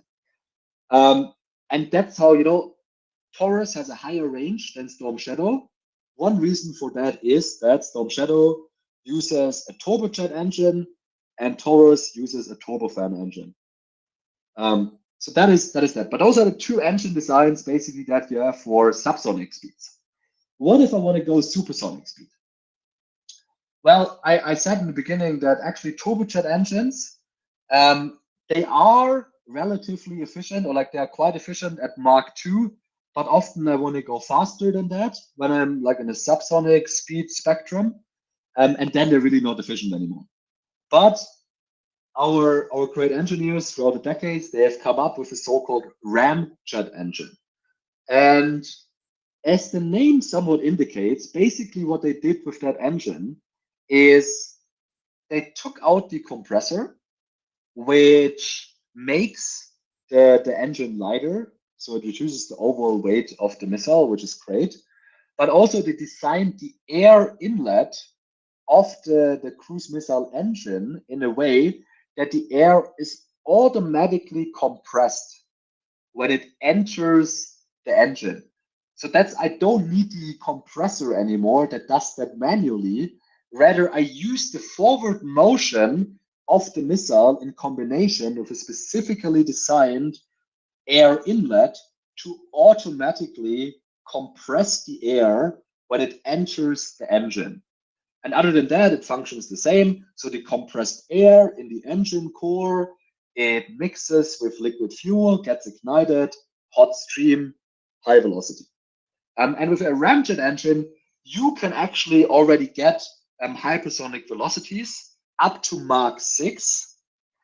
But mostly these engines are designed for cruise missiles that would travel at around between Mach 3 and Mach 4, or Mach 2 and Mach 4, something like that. For example, the Russian Brahmos or Onyx, it's called, I think, in the Russian designation. The anti-ship missile that also can be used for line attack purposes. That would be that is one missile that uses such a ramjet engine design for propulsion. So, but now, what is the issue with a ramjet engine? The problem is with the traditional ramjet engine, it is designed in a way that when the air is pushed into the engine core for the forward motion of the missile, it is designed in a way that, unfortunately, the air that enters the engine core is decelerated quite heavily, and it is decelerated to subsonic speeds. What does that mean? That basically means that once the air enters the engine core, mixes with the fuel, that it then it's less efficient, because basically I decelerate the air just to then accelerate it again. And that's why I don't get these extremely high velocities with ramjet engines. And to get these really, really, really high velocities in the hypersonic spectrum with cruise missiles, what you need is a scramjet engine. And a scramjet, it works the same as a ramjet. You also use the forward motion of the missile to push the air through the air inlet into the missile, but with the big exception that now the air is no longer decelerated to subsonic speeds, but rather it enters the engine core at supersonic speed, and then I can just push it out at much higher speed again. So that is really simplified. Obviously, there's a lot of physics involved, and I really hope engineers that listen to this right now, the explanation, are not offended. But I would say, this is the really basic explanation. And as you can imagine, designing these scramjet engines, it's really tricky, and it's quite challenging. And of course, it's also not just the engine. I mean, I also have to create a fuselage. I have to create an overall missile system that can sustain these extremely high velocities for extended periods of times. And that is really, really, really challenging. And so that is why I believe right now there are no operational cruise missile systems that are hypersonic in nature. And again, the Russians claim that they have done it. I highly doubt that, and I don't think I have to explain to this audience why I believe that the Russians were not able to create such a highly complex jet engine when they still use diesel engines for their tanks that were derived from 1930s German tank designs. But what I believe what they do is they basically use for their Zircon anti-ship missile, which they claim is hypersonic. I believe they use an extended rocket booster and then a ramjet engine. And with that design, it's possible to accelerate the missile initially to Mach 8, and then it will slowly decelerate into the supersonic velocities. So yeah, but that is basically hypersonic cruise missiles for you. So in summary, you have 3 types of hypersonic missile designs. The first one is ballistic or quasi-ballistic missiles that simply reach Mach 5 or higher during some part of their descent. And that is really, really not new. That is old. There's nothing special about them, nothing crazy. But then you have the other 2 hypersonic missile designs, the glide vehicle design, where you don't have a traditional ballistic warhead, but a glide vehicle that skips through the atmosphere. And then you have hypersonic cruise missile designs, which are air-breathing missile systems, cruise missiles that also reach these really high hypersonic velocities. Yeah, so basically when the media says hypersonic, what then the novel part about most of these systems, about these glide vehicles and hypersonic cruise missiles, the new thing is not the speed. we've reached hypersonic velocities in the past for many types of weapon systems. What is new is these different trajectories combined with hypersonic speed. So an atmosphere skipping trajectory that can take evasive maneuvers, plus a ground skimming, or at least a lower altitude trajectory combined with an air breathing engine that reaches hypersonic velocities. That is the new part of it. But simply the Mach 5 plus part, that is not something crazy new. And Fabian, isn't also the key aspect that essentially hypersonic missiles, as they are in various shapes, forms, and speed, all have the same issue, that they're not necessarily mobile in the terminal or in the target. And the lack of adjustability makes it so difficult to plan the strike packages and the missions, and therefore it makes it significantly less attractive, unless, of course, as they were once advertised as carrier killers, that you would like to take a target which can't move that fast. But if you can find ways to intercept this or simply confuse the missile, then the hypersonic missile concept has lost. Yeah. These you skipped out in the beginning. I'm not sure. I think might have been an issue with my part, but if I understood correctly, it's basically that these hypersonic weapon systems, they're very complex. What? Sorry, could you just repeat the beginning? No, they're complex, yes, but they all suffer from the same thing, and that is that they are currently not. We do not have hypersonic missiles which, in the last phase, can be adjusted to the target. If the target were to make erratic movements, if the target has evasive actions, then the hypersonic missile is toast. Yeah, that is one issue. I would say that ties in also. I mean, you could get them to maneuver, but like this ties in with the point that it's difficult to design the missile concept around it. I mean, a cruise missile, that travels at, let's say, Mach 5.5, but is also agile. Like, Jesus, that's difficult. Or simply the fact, like it's totally doable for a cruise missile, let's say, to fly at velocities of Mach 6 for an extended period of time at an altitude of 6,000 meters, where atmospheric friction is not that high. But if you actually wanted to fly that speed at an altitude of 30 meters, my God, I mean, the atmospheric friction at that altitude is enormous. If you consider the velocities that are involved in the flight of the cruise missile. So yeah, I fully agree with you. That's really, really complicated. And you're absolutely right. The higher the terminal speed, the more difficult it will be to create the fuselage, the missile system around it, and also to get it to maneuver effectively.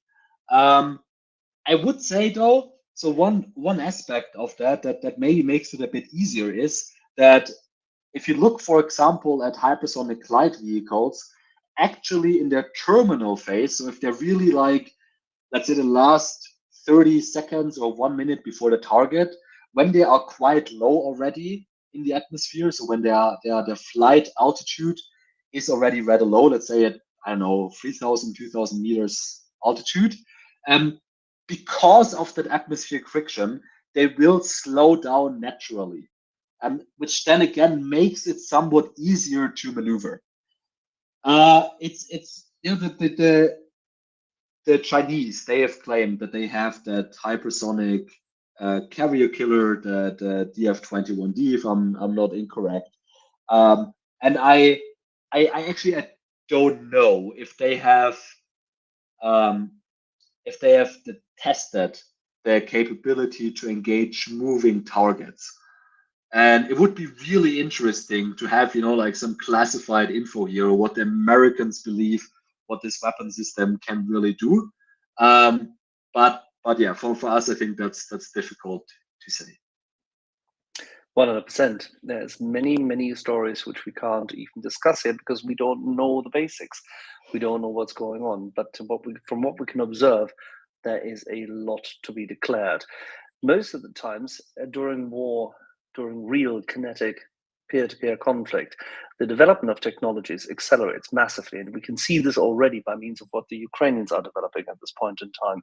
Now, having said this, how do you rate what has happened in the interwar periods? And mindful of your time, we'll be probably phasing this.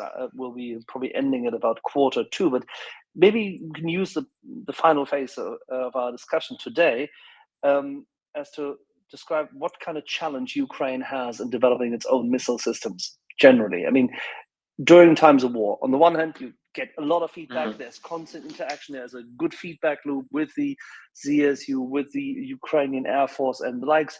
They've done tremendous things as to the, say, missile systems also for, say, the anti-seaborne or missile systems. But how do you rate that from the outside? And how does it compare to what we do in terms of development? Yeah, no, I honestly think that's a great way to end this, and I think this also allows us maybe to step a bit back. I mean, Ukraine was known during the Cold War as really one of the core drivers of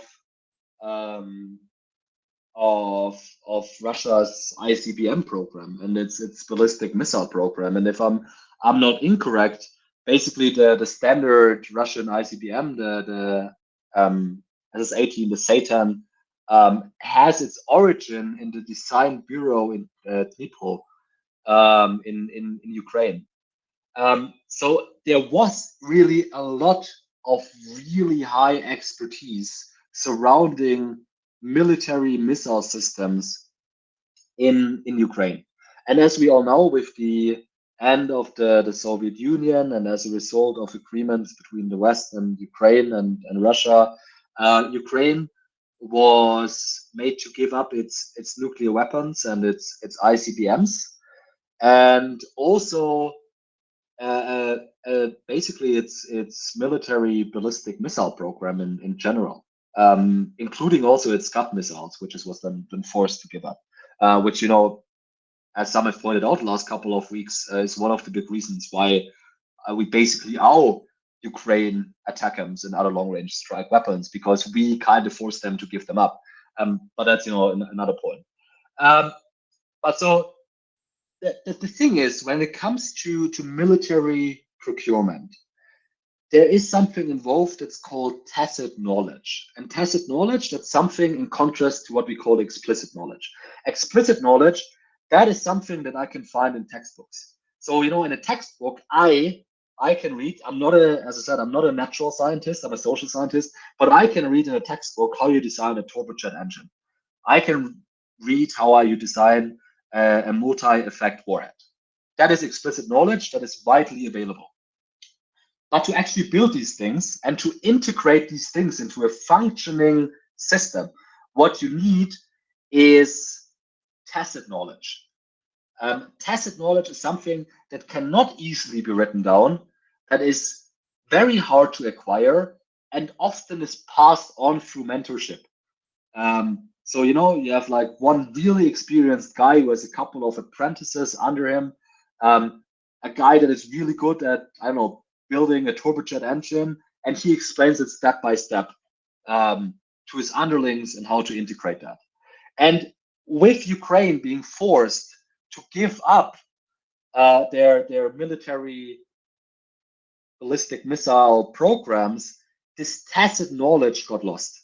And that's nothing bad about it. It says nothing about Ukrainians. That is an extremely natural process. And it's something that all states struggle. For example, the United States, they cannot build, even if they wanted to, they could not build the F-22 anymore because they lost a lot of the tacit knowledge that was involved in the program, because the engineers have retired by now. And you have exactly the same in Ukraine. So what Ukraine is currently trying to do, they're trying to get this tacit knowledge back, to extract that from the explicit knowledge that they have available from the sources, to maybe cooperate with the people who were involved in the programs in the past, and to restart these programs. And that is really, really, really challenging. And what I hope, and this is, you know, something that I really hope for, is that Ukraine gets assistance, a lot of assistance from the West in doing that, because they have that expertise already.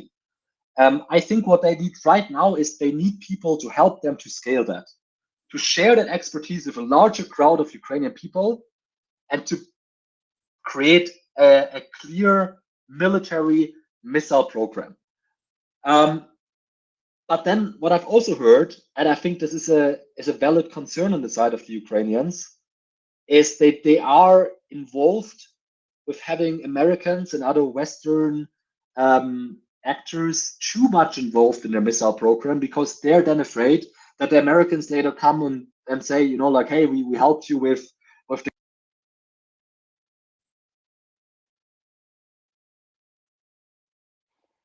Fabian, I think you just received a call. Fabian, can you hear us?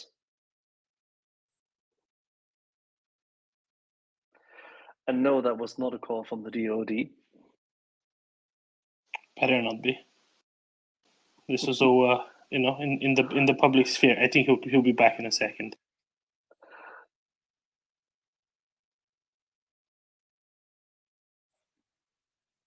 Alles klar, kein Problem. Carry on. Yeah, sorry, I don't know why I cut off. But yeah, I said, you know, on the one hand, I really, really want Western countries to help Ukraine scale their missile program, which I think, you know, they have the expertise, they have the knowledge. All they have to do is basically scale their program. But then I understand Ukrainian concerns that are hesitant in accepting that help, because they fear that later the Americans gonna intervene when it's about basically, you know, saying, well, we helped you to this and this extent, and that's why we don't want you to strike this and this Russian targets. So there's a clear tension that has to be overcome between accepting help from Western states to scale up the program faster, while also retaining independence in these programs. And I think this is a really difficult challenge that Ukraine is faced with. And you know, I'm not the one to tell Ukrainians how to do anything, least how to deal with this issue. I honestly just hope that Western states, that they approach this in a reasonable manner and help Ukraine where they can, without later interfering with the effectiveness of their weapon systems. Well, Fabian, this is a perfect intro to what we have in mind, because as soon as Alexander Kamishin has half an hour of his precious time yet again to return to our space, let's ask him the question as to how to deal with the tension. I think I know where he's going with it, that his priority and the priority of the Ukrainian government and its military is to make sure that they win the war first. And given the fact that this is an existential war, they're very willing to compromise on a number of items whilst preserving future independence of operation. And I think the key concern the Ukrainians actually do have, Fabian, is that they should not be limited in future to export to other partner nations. And that the limitation, which you've highlighted, by the way, in regard to the Tomahawk missiles, where even the Dutch had issues getting access to, and even had to cancel it twice, a Tomahawk program, which is God knows how old, decades, that we have to stop limiting our allies' knowledge in that regard. We have to become, if NATO and this coalition of the willing wants to survive and evolve and skin itself to become more effective as part of the overall Western deterrence, we have to trust each other and we have to work with each other. But there you go. Fabian, thank you very much for being with us here today. We hope that this will be only the first installment on our regular lecture circle on SEP missiles. That has been tremendous. Thank you for taking the time. No, thank you so much for the invite, and I really hope you invite me again. I think this was really fun. You know, like I mean, where else do I find a crowd that is willing to listen to me rambling on about missiles for almost 3 hours? I think nowhere. So, you know, anytime, reach out again, and I hope we can do that soon. And thanks so much for the invite. We are a missile-friendly place, Fabian. Definitely. All right. Thank you very much, everybody. Please give a big hand to Fabian Hoffmann and make sure that the young man has enough followership. And if you find something which you would like to ask him next time around, please flood the gates of our inbox, send a message to Fabian. I'm quite sure we'll be discussing this in future. And well, many happy returns. See you soon again, Fabian. Thank you. Vielen Dank. Yeah, I also one last thing.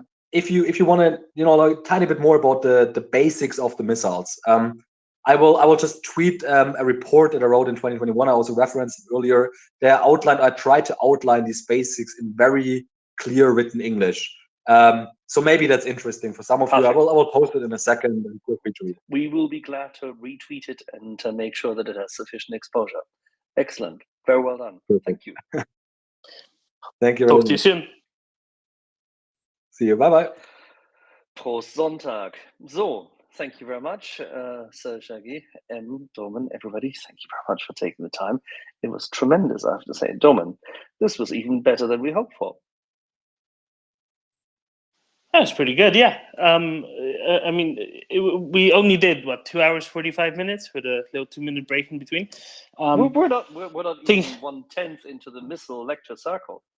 Exactly. So this will have to very clearly be a repeat engagement, judging by how long this took us. So looking forward to next time. Okay, what else can I say?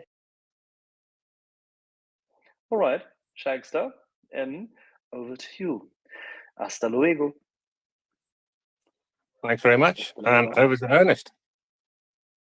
Hasta luego, Axel. Thank you for a wonderful segment. And Fabian, if you're still listening, it's fantastic to hear from you. And I really look forward to you coming back, please.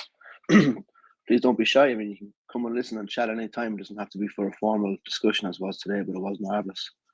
I wanted to, as well, say how interesting I thought it was to hear of what we've spoken here before, Ukraine's indigenous capacity, and how, well, what I think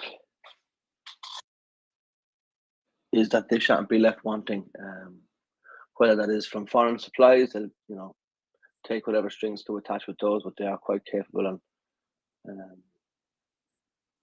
won't be bound by anybody's conditions when it comes to their own indigenous manufacturing. I don't see it happening. I would just be very keen from perspective of, well, where I am here, the East Coast of the United States, that we've seen massive industrial firms from across Europe and from the United Kingdom already on the, in situ opening plants in Ukraine for production now. And selfishly, just I suppose the rabid nationalist in me, I would prefer, or should I say, I would like to see American firms similarly setting up shop now, not maybe doing it in a couple of years now. Is when I would like to see it, but that's just a personal opinion. So please retweet and share the space. Everybody come up and chat with us. Slava Ukraine. Heroin Slava. So I just found my mic button there. Right then. So, well, that was enjoyable. I enjoyed that a lot. Lots of information. Was that 75 missiles a month, M? I think you said would be good, or ATACMS. So at least we got. Well, he said 100 would be great. 75 is okay. 50 is not optimal, but it's doable.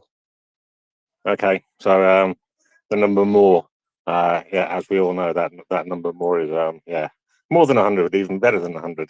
So yeah, brilliant. So anyway, I've just come across Chuck's latest map of Bakhmut. I'm going to try and bung it up in the nest.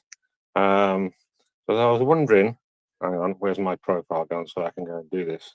I was looking at it. There seems to be quite a lot of Russian strikes on it, but only a couple of places where there's blue. So I'm wondering if there's a kind of an operational pause going on, or some kind of maybe transfer of troops from the Ukrainian side, like new troops in, old troops out, and that's why there's not much. Have you managed to see the M? No, I haven't actually. If you would be so kind, send me whatever you're looking at. Okay, will do. I just managed to retweet it on my space. That's what on my timeline. That's what I have to do first. Obviously, before I can then post it up in the nest. So there we go. Up there. There we go. It's shared. It'll appear up in the nest in a couple of minutes. Yeah. So looking at this, the Ukrainian forces report the destruction of 2 Russian BMPs. Russian forces driven out from Klitschkivka. And yeah, and that's it from the Ukrainian side. But there seems to be a lot of missile strikes, or maybe they're artillery strikes, all the way up the top of the map near Yakovlivka, kind of northwest of Solidar, north of Solidar as well, and kind of around.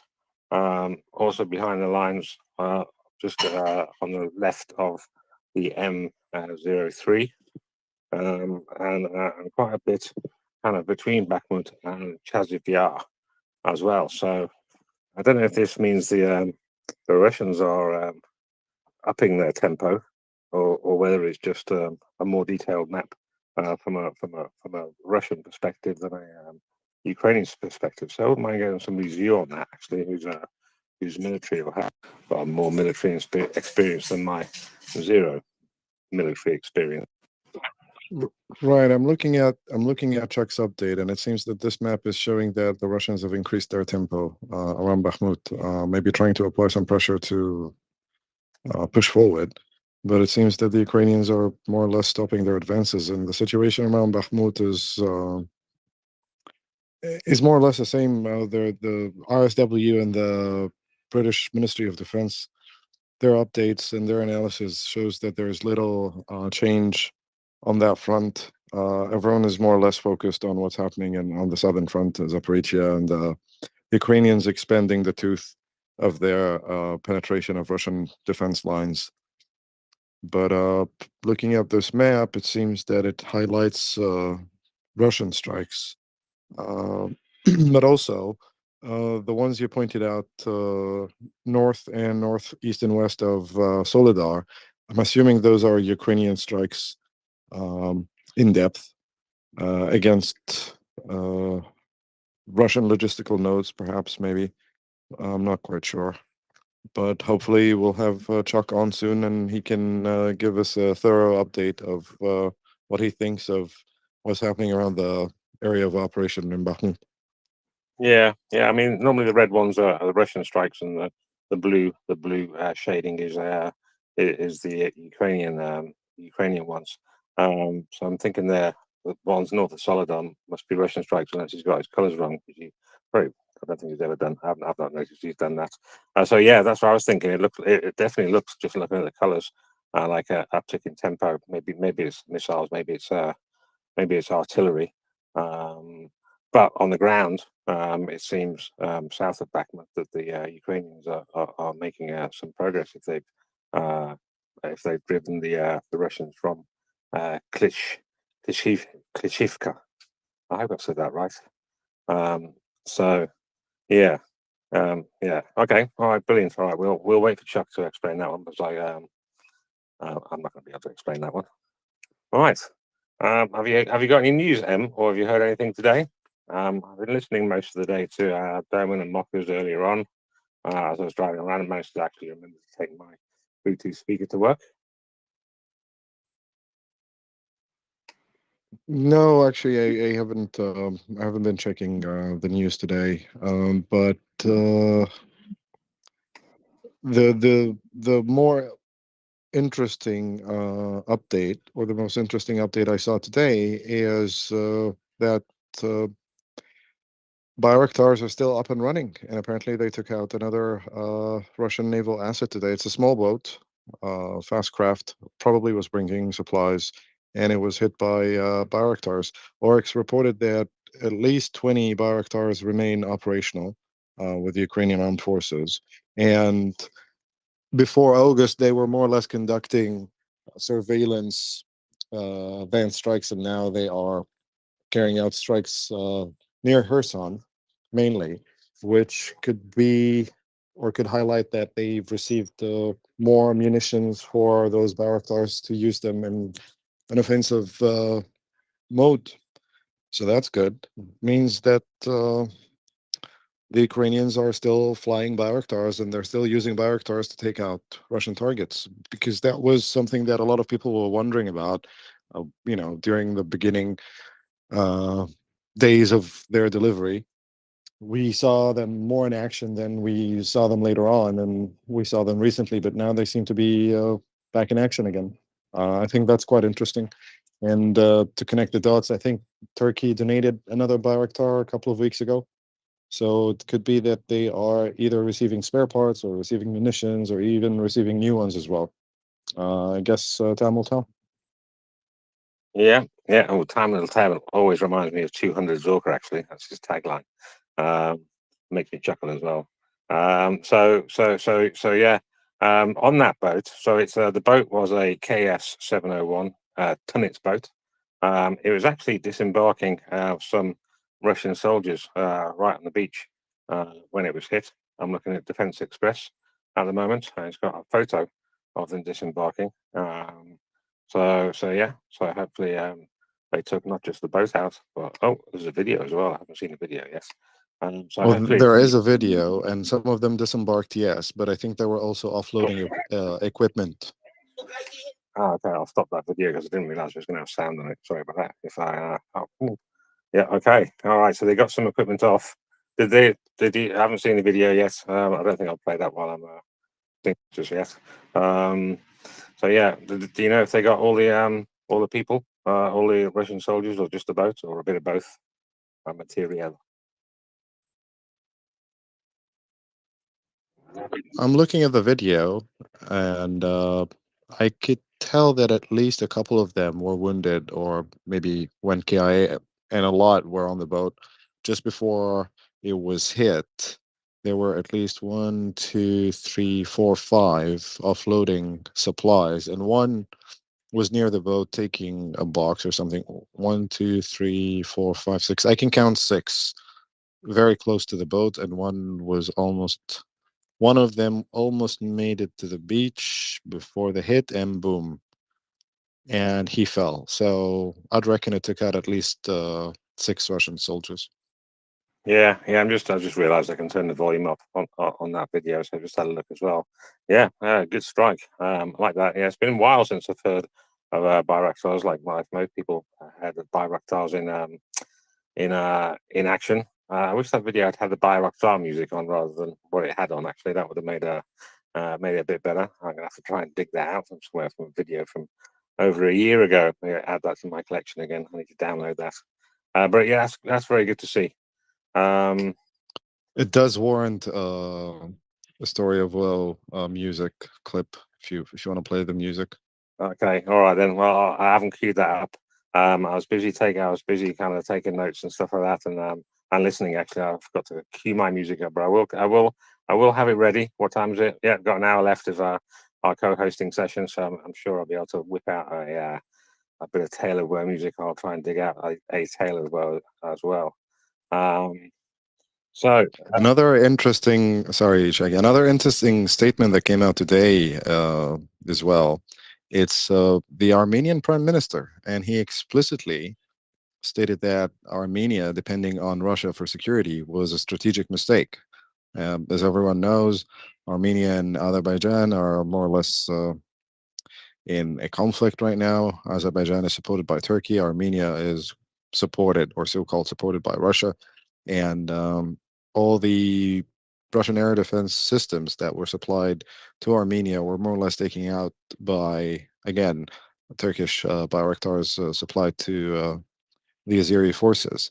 So for the Prime Minister of Armenia to come out today and explicitly state that depending on Russia for security was a strategic mistake, it shows the declining influence of Russia in its own backyard, and that those small countries that Russia relied on to advance some of its economic interests and continue its criminal business model of using smaller satellites to conduct business as usual is coming to an end. A lot of people are realizing that Putin has been weakened, Russia has been weakened, and that there is no future for them, depending on Russian hegemony or Russian supremacy or the superpower status to secure their own interests, including national security. So that's also another interesting development that came out today. Okay, yeah, that adds to the other interesting that I read about that area yesterday. There seems to have been a protest trying to be organised by Armenians in not the Karabakh Armenia, but the big bit, and not many people turned up for it to show support for the Armenian Karabakhans or the ones that are there. And that was my understanding of that article. Of what happened. Is my understanding correct? I think so, yeah. I saw the headline, but I didn't read it. Okay, all right, yeah. Yeah, so maybe things are slightly starting to fall apart on the want for military action in that area, and who's going to be helping with the military action as well. I did hear. I think it was Doman that commented that they're part of the. I think it was a CSTO or something like that. The Russian NATO. Well, it is the Russian NATO. It's just not up to NATO standards by any means whatsoever. It's like comparing a Lada to a Ferrari. A Lada may be a Russian Ferrari. They may think of that as that, but it doesn't make it a Ferrari. It is the CSTO, so it's called the Collective Security Treaty Organization or something like that. I think they should rename it into CITO or Keto or CETO, Collective Insecurity Treaty Organization, given the current situation with Russia. That would be smart. Yeah, well, another four. They could create another four, different 4 letters, and just call it a Lada. It's the NATO Lada. It's the Lada. I kind of like that. We'll have to figure that one out somehow. See if we can come up with some words that fit Lada for their version of NATO. But Oyvind, you had your hand up, and I just saw one disappear from somewhere. But Oyvind. Yes, thank you. Good afternoon.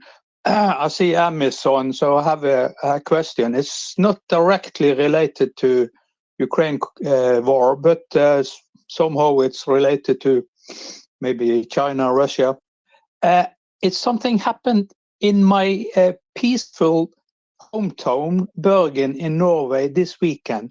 It was a clash between pro-government and anti-government Eritreans, and the media don't cover what the background of the conflict is. It's only that refugees from Eritrea fighted each other, and they fighted the police, and some of the Norwegian police was hurted.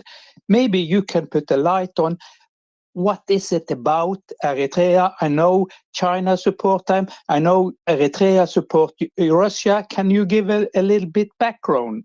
Why is this happening?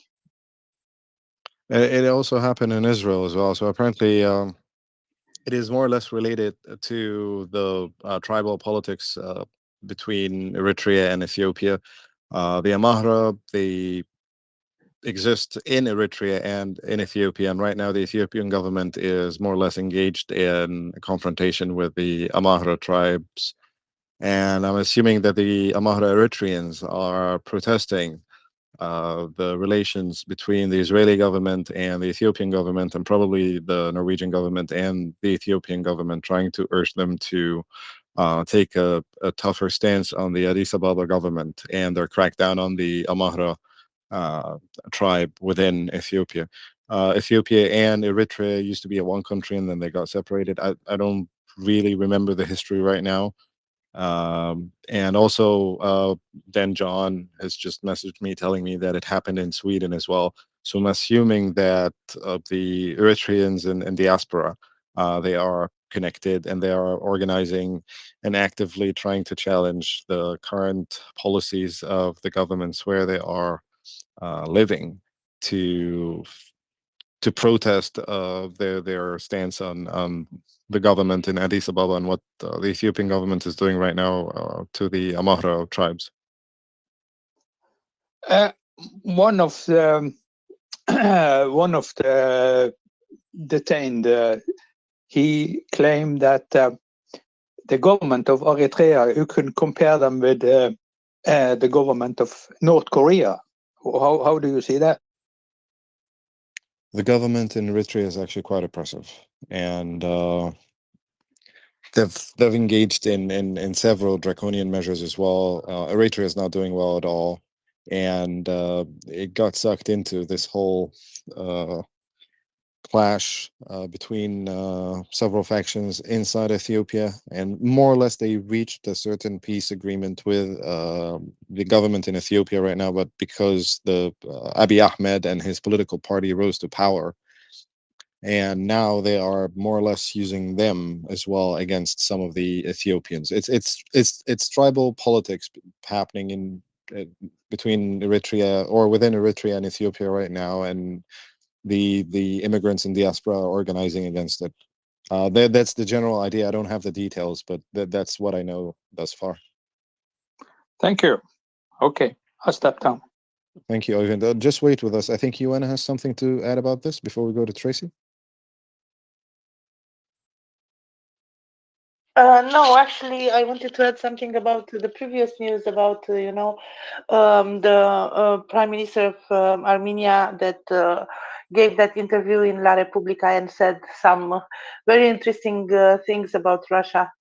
It was very interesting to see that he is clearly stating that they expected some help from Russia.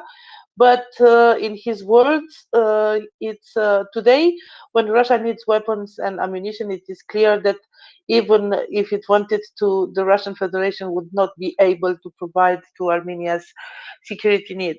So I think this is very interesting to see from Armenia. And because you talked about CSTO, actually now there are, exercises, military exercises in Belarus, and of course Belarus and Russia participate in this. Also Kyrgyzstan and Tajikistan. To my surprise, even Kazakhstan, I didn't expecting this. But Armenia, which is a member of CSTO, is not participating in these exercises. So Armenia was supported by Russia in its conflict with Azerbaijan. I will not go into this because it's quite a complex thing. But right now, they are clearly stating that they do not expect Russia to help them anymore because practically Russia is unable to do so. And it's very interesting because today also there was another news from the head of the office of the Prime Minister from Hungary, who said that the West should offer Russia security guarantees because Russia is not posing any threats right now. We have seen that after 18 months of war, they didn't manage to do much in Ukraine. So it's kind of interesting to see these small countries that looked to Russia, looked up to Russia all this time, are now finally understanding that Russia is not what it projected to be, a great superpower, and Russia needs help apparently in the mind of the Prime Minister Office advisor of Hungary. I like that idea. I like that idea a lot. That security guarantees for Russia. We could call it the Bucharest Memorandum, and have Russia give up its nukes. The US, the UK, and Ukraine can sign it and guarantee Russia's security. Maybe that would be amusing. Do you reckon they go for it? Oh, I don't know. They certainly deserve that, but I don't know if such thing could happen. Russia, after all, is very difficult to get a common understanding with them. Everything they signed, they practically did not respect. My point was that Russia looks weak and is perceived as weak right now, and I think it's an important. It's not a turn point because we knew this already, but it's important to see that even countries that were really depending on Russia economically or in other ways are understanding now that Russia is not able to support them anymore. So I think this is interesting to know. That's why I wanted to speak. Yeah, my comment was really quite tongue-in-cheek. It was based on the Budapest Memorandum, and yes, I know. Okay, all right then. Maybe that joke fell a bit flat. Right, Tracy, and then Denjon, then Oscar. Thank you, Sir Shaggy. Can I get a mic check, please? Yeah, check. All good. Thank you, and hello everybody. You all sound like robots, so I'll have to recycle, but I just have a bit more information on the boat that you were talking about. I think it's the same one. If not, then this is another incident, which means that's even better because there's two. But the naval forces posted on their channel, they said during an incident where the enemy attempted to disembark on the northwestern part of the Black Sea, the Naval Aviation Forces destroyed an enemy boat, a KS-701 Tunnet type, and they suffered losses in the amount of 6 liquidated personnel and 2 wounded. So I just thought it would be good to add that extra information. Thank you. All right, cheers. So I'll give some numbers there. That kind of tallies with the video we saw, I think, Mem. Just calling you Mem anyway. Yeah, I think that might be the same incident. I mean, yeah, it would be good if it's a separate one, but I've got a feeling it was the same. Then John. Yeah, thanks, Sergey. So yeah, two things. First, you said you want to rename the CSTO to LADA. I found the acronym, or what it means. Lame ass defense agency or agreement, whatever. So that's that. And then regarding Ethiopia, and as you said, yeah, we had a similar thing here as Oyvind was describing a couple of weeks ago. But I mean, we shouldn't talk about Ethiopia, but just for the record, I think the current government is not Amharic. That was the previous government. Now it's Oromia. You know, they have the capital Adama or Naseret, as it's also called. Just wanted to put that there. I think what's his name? Abiy is Oromi or an Amharic. I used to live in Ethiopia. That's why I know what else I wouldn't have a clue. Yeah, you're right. Abiy Ahmed is leading a fight against the Amharics right now. Yeah, exactly. So, and previous, because when I was there were big protests from the Omodis too, because they were kind of sidelined, and then it took power, and yeah, the opposite came to be. So yeah, that's how it is. Thanks a lot, then, John. Did you have something there? No, I'm glad that we counted 6 dead, correct? So 6 less Russians. Yeah, well done. Your counting is, you got 6 fingers on your hand. Brilliant. I like that. Oscar, and then Cornelius. Yeah, I also wanted to say this was very impressive how, even before the official reports from the Navy, from Ukrainian Navy, counted exactly the right number of those killed or wounded. So, yeah, the fewer Russians, the better. And they say it was northern, southern part, not northern, southern, couldn't be right. No. Well, somewhere in northern part of the Black Sea could be, well, northern western probably part. So like the Snake Island or something, because well, could they attempt to land there again? Who knows? And also, I wanted to say that I'm not sure whether it was discussed, but the Danube port of Reni was attacked tonight again. Actually, early in the morning, by Shaheeds, and again fighting against the grain warehouses and the trucks carrying wheat. Pretty many of them were destroyed, and I mean, from the military point of view, each truck carries how many? Like 20 tons, 20 up to 30 if it's like the big container, high cube container. Then that's up to 32 tons. I mean, okay, even 10 of them are down. Is it such a considerable amount of wheat to attack the entire town, to destroy it?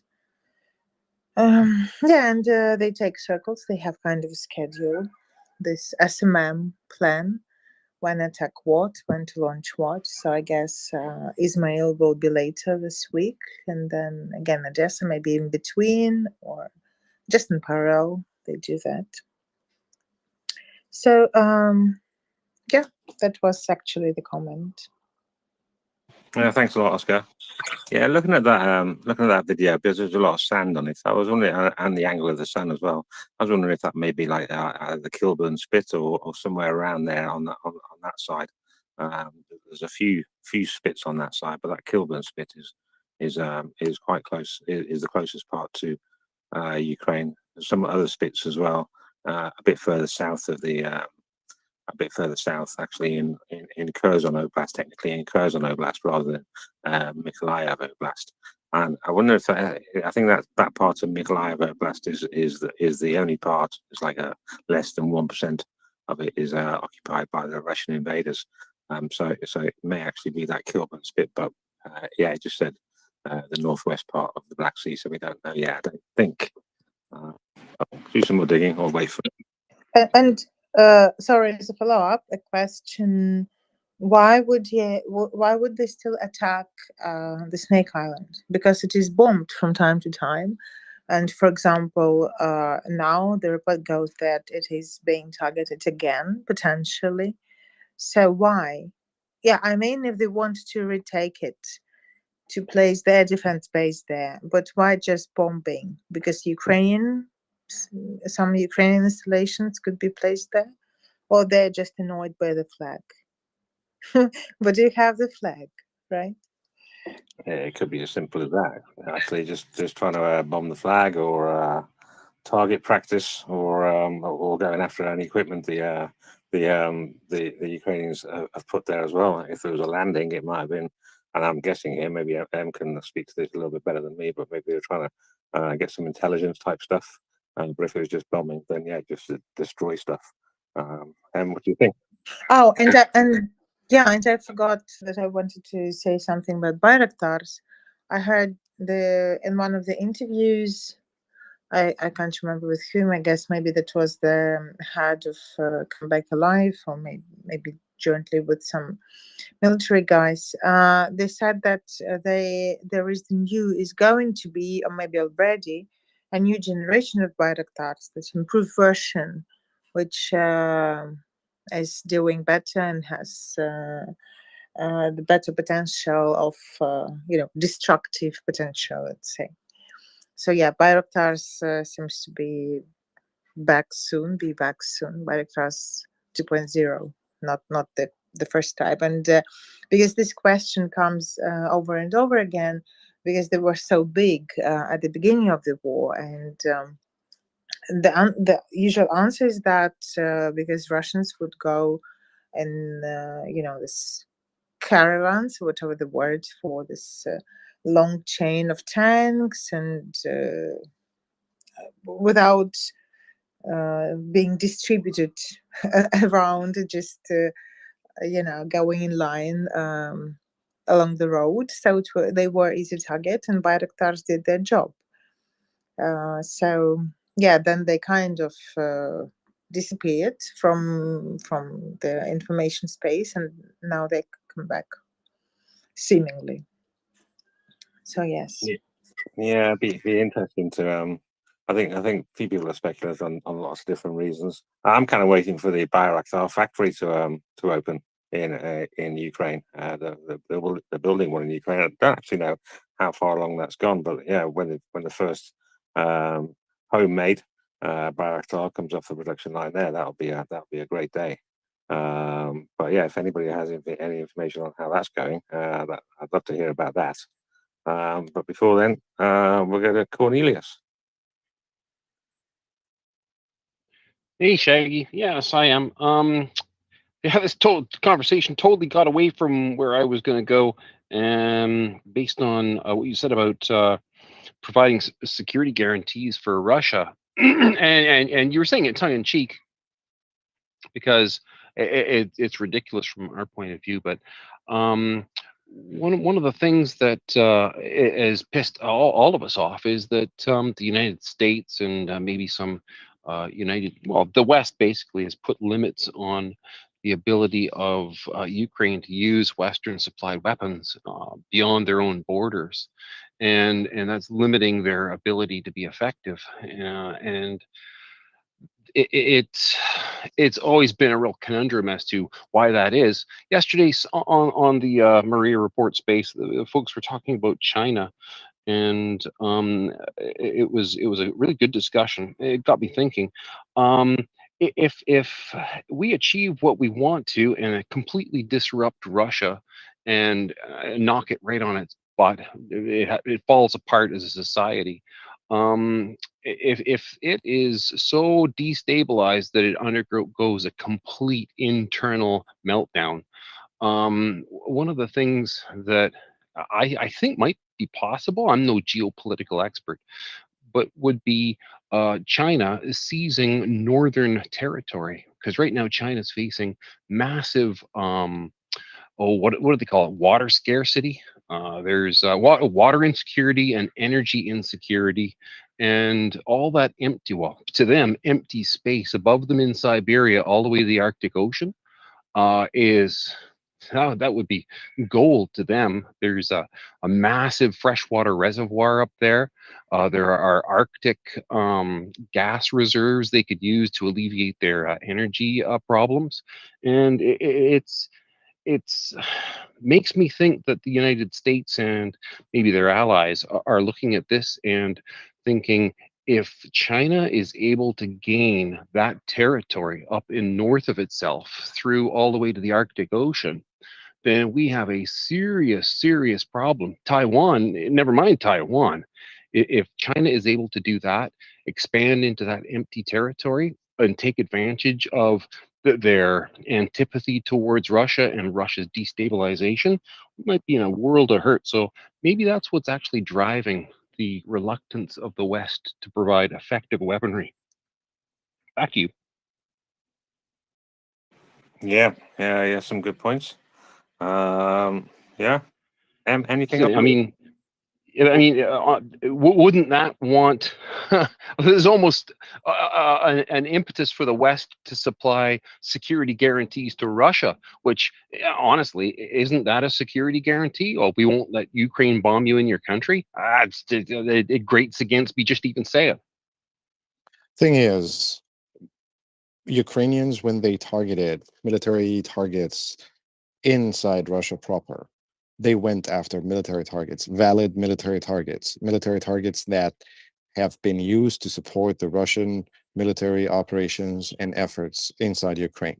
And by bringing the war to Russia, using Ukrainian platforms and weapons and not Western supplied weapons, they are not giving security guarantees to Russia per se. I mean, that's a cynical and a funny way to put it, which is fine, perfectly normal. But that's not the playbook for fighting and winning this war. Russia is telling its own population and it's telling the world that it's at war with the collective West, that it's at war with NATO, that it's at war with the United States, with the United Kingdom, with France and Germany. If you examine Medvedev's statements, whenever he drinks or smokes whatever he drinks or smokes, and goes on those vile rants to try to, I mean, I don't even know what he's trying to do, whether he's trying to be a fucking clown, sorry, excuse my French, or he's actually trying to issue threats and further inflame populations with grievances regarding certain socioeconomic and progressive social policies in their countries, to, again, drive a wedge between those populations and their elected officials, to deny the political will to continue to support Ukraine in order to deny Ukraine the military support that it needs to win this war. So it's a trap. How do you escape that trap? You escape that trap by building trust and confidence and security cooperation with the Ukrainian government and the Ukrainian armed forces. We will give you those weapon platforms, provided that you use them against Russian targets inside Ukraine. Crimea is Ukraine, Donbass is Ukraine, Zaporizhzhia is Ukraine. By deploying those weapon platforms against those military targets, Russian military targets on Ukrainian territories, no one, including the Russians themselves, can claim that the collective West is at war with Russia, that the collective West is encroaching on Russia, that the collective West is going to invade Russia or divide Russia, or wants to eliminate the Russian population and eliminate the Russian government and, you know, cause the Russian Federation to disintegrate into smaller republics. That will happen on its own. And when it happens, or if it happens, it will happen because of more than a century of brutality, of corruption, of killing, of just mass murdering fuckheads ruling that nation, and its population not standing up to them and not doing enough to learn how to stand up to them and stop that from continuing to go on. So no one is providing security guarantees to Russia by asking Ukraine or negotiating with Ukraine or even forcing Ukraine, which is not the case, to not use Western supplied weapons inside Russia proper. And the Ukrainians, Cornelius hot mic, please. And the Ukrainians have been using their own improvised platforms, including just commercial drones and even some of their own long-range missiles early on in the conflict. The Ukrainians used Toshka-U missiles against valid Russian targets inside Russia proper when they attacked an airport and took out a couple of heavy transports that were locked and loaded and ready to fly into Russia to resupply Russian troops deployed in the quote-unquote special military operations and operation in Ukraine against the Ukrainian people and the Ukrainian armed forces. So, in a nutshell, the West is supporting Ukraine. There's a framework for this support: acquisition, training, continuous resupply, and also an understanding that in order not to fall into this Russian trap, in order not to play into their own hand, in order not to sing to their tune or fulfill their narrative, those weapon systems will not be used inside Russia proper. So that Russia or its allies, be it China, or people or countries on the edge of adopting the right and ethical choice to fully support Ukraine, like India or other nations, cannot themselves also fall victim to that Russian narrative and say, oh yeah, well, it's the West, it's the United States, or the United Kingdom, it's the colonial powers, it's NATO, it's the countries who intervened in so many countries and caused so many death and destruction, and they're doing the same, and they have come to Russia to do that because Russia is the only superpower that can stand up to them, and if Russia goes, then we don't have anyone we can rely on to offset the pressure and the threat of those nations. That's the Russian narrative. And it's not just directed against Western countries to drive that wedge between the populations and the elected leaders. It's also directed at other countries in order to keep them on the edge of, not fully supporting Ukraine. They know exactly what the Russians are doing, but they're also worried about their own skin and their own necks for further down the line. And some of them calculate that they need Russia in the world in order to offset that pressure of the collective West going forward, right? So it is not providing Russia with security guarantees. It's actually conducting this war the proper way in order to win it and deny Russia any advantage in the information space. And back to you, Cornelius, for a follow-up if you want. Yeah, just a quick one. I get that. Makes sense. However, I do think that there is a proponent or a component of the West which really wants to make sure Russia doesn't fall flat on its face, and we're suffering for that because they're afraid that if it falls flat on its face, comes apart at the seams, that Chinese pressure, 1+ billion people expanding on the verge of a real estate Armageddon internally, and a whole bunch of pressure. I think they really have to play this carefully, and they're doing so at the expense of the country we're trying to back here, Ukraine. So yes, what you said is absolutely true, but it's just frustrating. Anyway, thanks, Sam. It is frustrating, and there are two variables that everyone has been worried about. The first one is China going rogue, and the second one is Russia disintegrating, like you said, and falling into chaos. No one wants a mad Russian general with access to nuclear weapons. No one wants a nuclear nightmare, proliferation nightmare. No one wants another small arms, munitions, and even medium arms and platforms and munitions on the black market when Russia fully disintegrates and it becomes a land of warlords or goes into civil war or something like that. That's also in the benefit of the collective security of the globe, of the whole world. But we need to park that to the side because so far it is not happening. If it was a fear, it is not materializing. If it's something that we need to worry about, should Putin lose more power and get more weakened, yes, that's fine. But it shouldn't be a barrier to sending more weapons to Ukraine and giving them what they need so that they can continue to move forward and deny Russia the precious time they need to regroup or refocus or rethink or reorganize or continue to resupply their troops or to dig in further, right? We're past that point now. And I believe personally, and it's my assessment, just an opinion, that as Ukraine moves forward with the counteroffensive and as the counteroffensive continues to make those gains and successes against Russian logistical nodes, against Russian defensive positions, and continue to attrit Russian material and personnel, that more support will come, but time is of the essence right now. I said it a couple of months ago, Ukraine has one shot to get this right, and it's a very critical window of opportunity. The window of opportunity hasn't closed yet, and they still can go at this until maybe November 15th, November 20th, depending on how the next winter will shape up.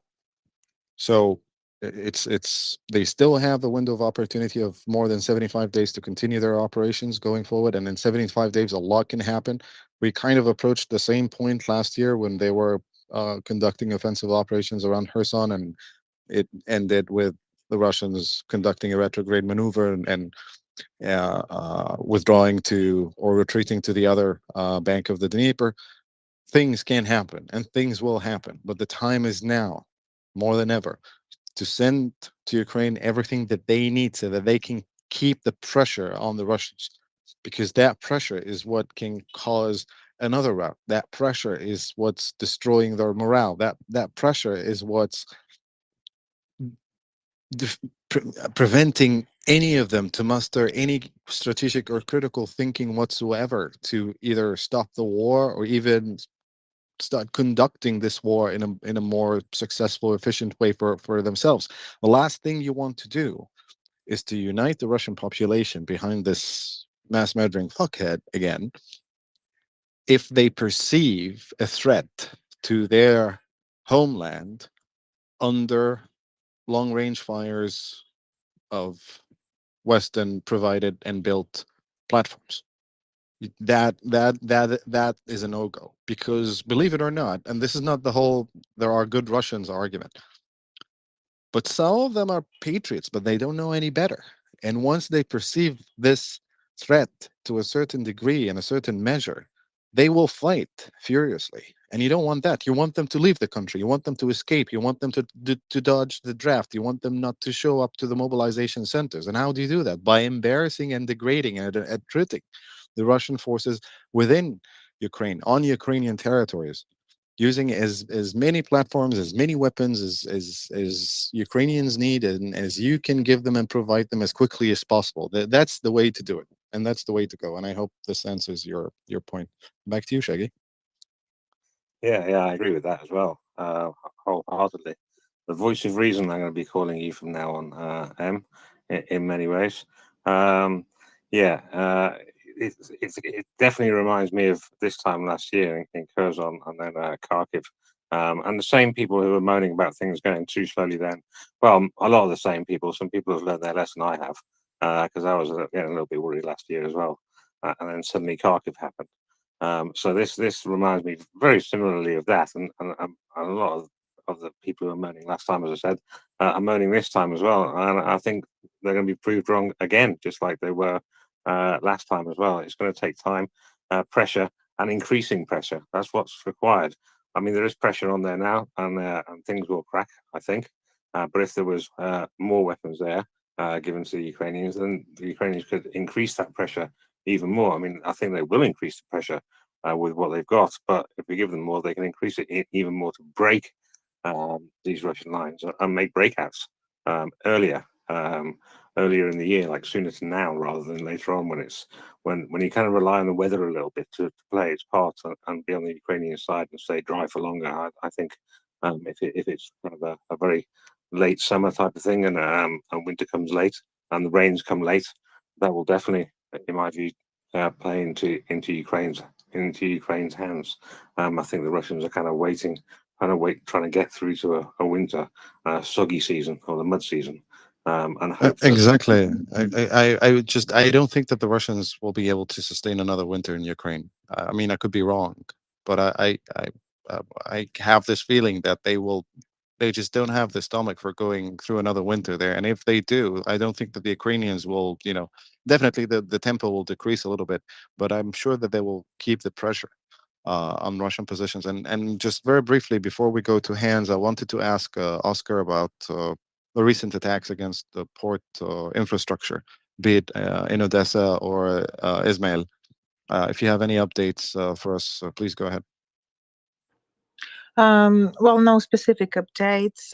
It was rainy this time because the two major ports, that still small, but nevertheless, the two major ports on the Danube is Ismail and Rainy, which is even closer to Romanian border. And it's just, there is some, not irony, but I'm not sure what's the words for that, when our Telegram channels say the drones are flying along the Romanian border, and like we know, this is Romanian border means NATO border, and they see them very well, and I understand that not much can be done. And probably no agreement on that, I wouldn't know. But still, when the drones are flying right across the NATO border, like teasing in a way, the NATO country and also the allies, of course. And the previous time was a couple of weeks ago when Rainy port infrastructure was pretty badly damaged. And Ismail port infrastructure, they were focused last time, like a couple of weeks ago, more on warehouses more than the port infrastructure, because the port is so small.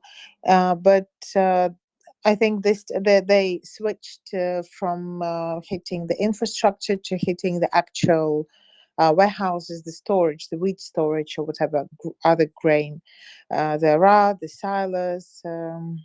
And ruining the warehouses and ruining the silos is the issue, because the new harvest is already not there, but still has to be stored somewhere. So that's going to be an additional logistical issue for Ukraine to transport and to store really close to the border. So hitting one target and causing lots of trouble. On a lighter side, the count of drones being taken down this time, today, basically very early in the morning, is much, much better than during two previous attacks, because both Ismail and Reni were the quietest probably places in the entire south for the entire war. So these attacks that started very soon after the grain deal was terminated, they were the first for them because it was quiet. And maybe the local, I don't know, maybe the air defense resources were placed elsewhere, to the places that were much more often targeted, like Odessa or some other regional centers, not regional, but some towns and rayons. But these two places were not so well protected. But now it is getting better. It seems it's getting better, so it gives hope. Oscar, do you know if the drones actually overflew NATO territory? Do we know that? There were rumors last time, but Romanian side denies it. Okay, they said one or two actually fell down over there. But well, we know the same story with the missiles that fell down on the Polish territory when they were attacking Lviv and that part, the west of Ukraine. And they said, no, it was probably a missile from Ukrainian air defense. But no, then there were the articles proving that these were actually Russian missiles.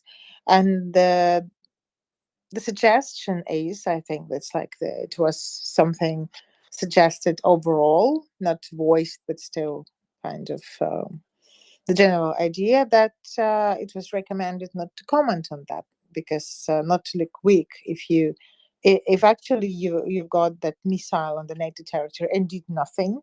But yes, it's better to say we have absolutely anything over there, or that was the debris of Ukrainian air defense missile. Okay. So Yeah. I've heard about that, but well, we don't know for sure anyway. Okay. And I also wanted to say to the previous comments as for the probable turmoil and some mass and the nuclear country. We didn't want the access of any madman to this red button to destroy half of the world.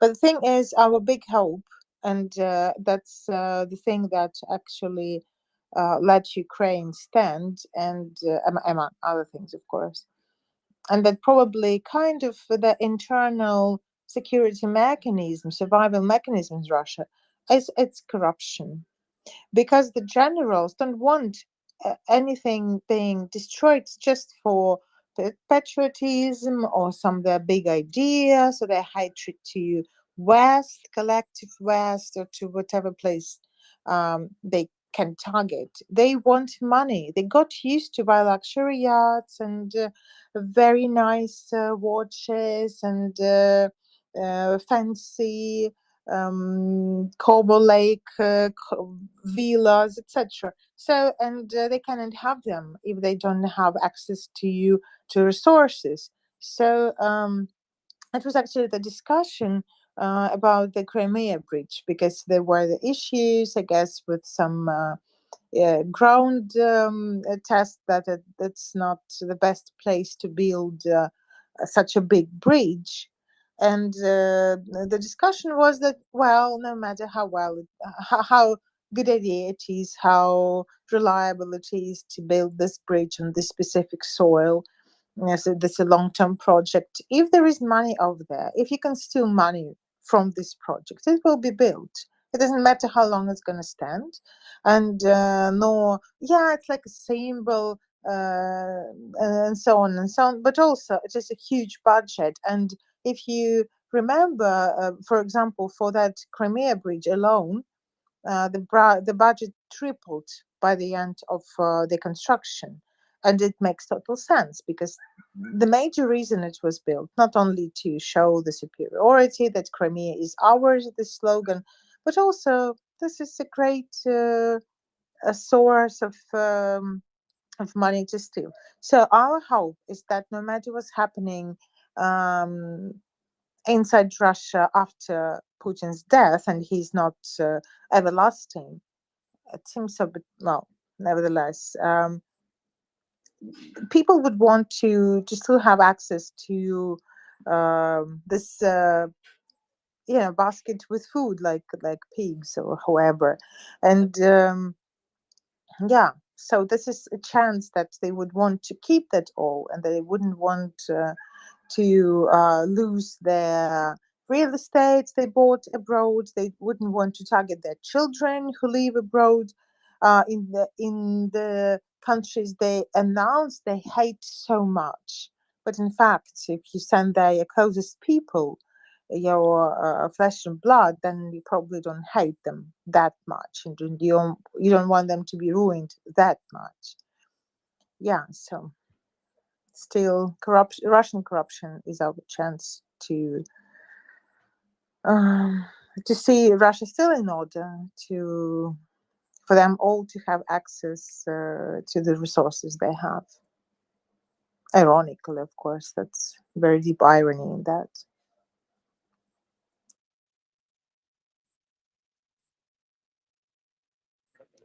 All right, thank you, Oscar. Let's go to hands. Bruce, then Alex, then Big Papa. Second. Okay. I get so angry every time I hear this about we don't want Russia to break up and put nuclear weapons in the hands of a mad dictator or warlord. Well, the thing is, it's delusional because what we have now is Vladimir Putin, and we have a Russia and former Soviet Union that always have been the fertile ground for growing these kinds of people in charge. And look at Putin. He has been ruling this country and going closer step by step to this mad dictator warlord person. And he'll get there. So the path we are now leads to that. The path Russia is on now leads to that. That path has to be broken.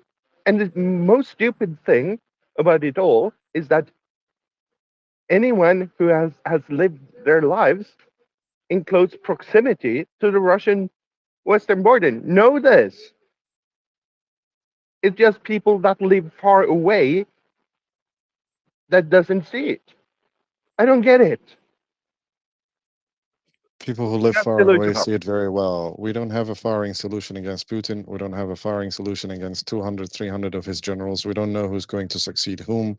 We don't know if you have enough intelligence on every single meaningful Russian general within their security apparatus and their military apparatus, and if you have insight into their psyche, their psychological condition, their beliefs, their ideologies, what they think, what they want to do, what they say in private versus what they say and do in public, by all means. No. I agree. We don't. But what we do have is a clear path that Putin himself is taking in that direction. So we know that anything is better than that, don't we? No, we don't. This statement right there is a fallacy. We simply don't. And we have tested the limits of our knowledge as humans, as intelligence services, as governments, as nations, when faced with this crisis and faced with this challenge. We simply don't know. What we know, we say. What we can do, we do. What we don't know, it's good to start by saying we don't know. Granted, appeasement doesn't work. And granted, Putin has coup-proofed his regime, and probably within his circles and within his primary, secondary echelons, there are people who think exactly like him, who have the same grievances, and who will carry the torch going forward. But you don't risk the future of 8 billion human beings by jumping from the cooking pan into the fire. We simply don't If know. you're already in the fire, going where you don't know is better because Putin we're is not. heading this path himself. We're not in the fire because the risk of nuclear warfare is not on the table right now. Putin, in this version, in this format, is deterred. Putin is cornered within this certain line of action or reaction to his actions, is cornered. And that's why he's provoking. That's why Medvedev is provoking. That's why their late night television shows are provoking. They can't do anything except talking right now. They know that the deployment of a nuclear weapon, low yield or not, will result in in a conventional response that has never been seen before, that will take out every single Russian asset in the Black Sea and in Ukraine and what's left of the Russian army altogether. They know this. And that's why they haven't done that so far, and they will never do it. But no one is going to argue for working actively towards the disintegration of Russia. And granted, there are scenarios where that disintegration will happen on its own. And even if it happens on its own, it will also remain a risk that he needs to mitigate. When you have a risk, you have to mitigate that risk because, believe it or not, People care about the lives of other people, whereas they don't care about the lives of their own fellow countrymen, and certainly they don't care about the lives of anyone, any one of us, whether we live closer to their borders or whether we live far away.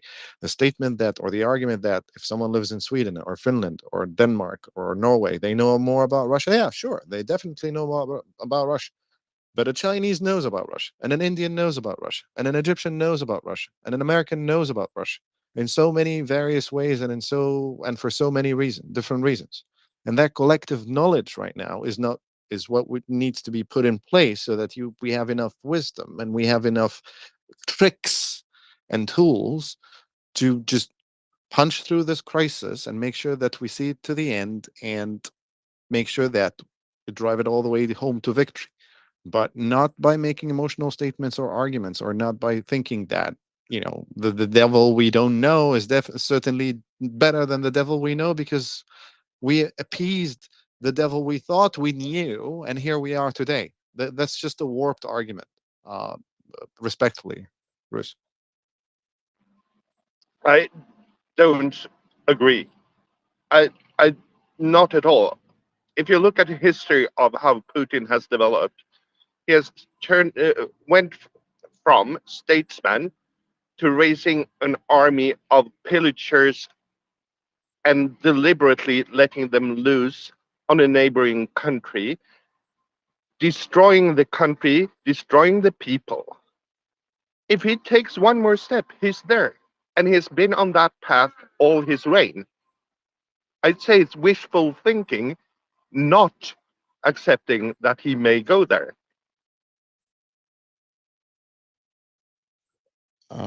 Experts tend to disagree. He doesn't have a nuclear option right now. And the possibility that there is someone next in line who's crazy enough to pursue it is there, even if it's 1%. And no one is going to risk that right now. And therefore, it's not the declared policy of any government right now to pursue a regime change in Russia. That's it.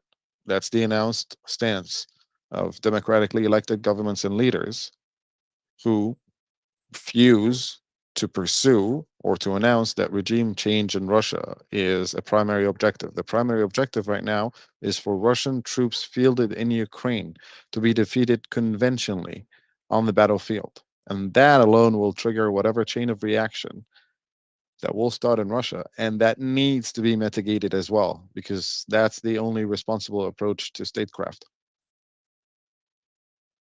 Yeah, I mean, Russia has always been an army of pillagers. Nothing's changed there for hundreds of years. Putin may have seemed like a statesman, but he was invading other countries throughout his reign. So no change there. It's just a bit more visible now because he hasn't won his wars very quickly, in like Georgia and whatever. So there's no real change in Putin, I don't think. From my perspective, it's our opinion of him that's changed.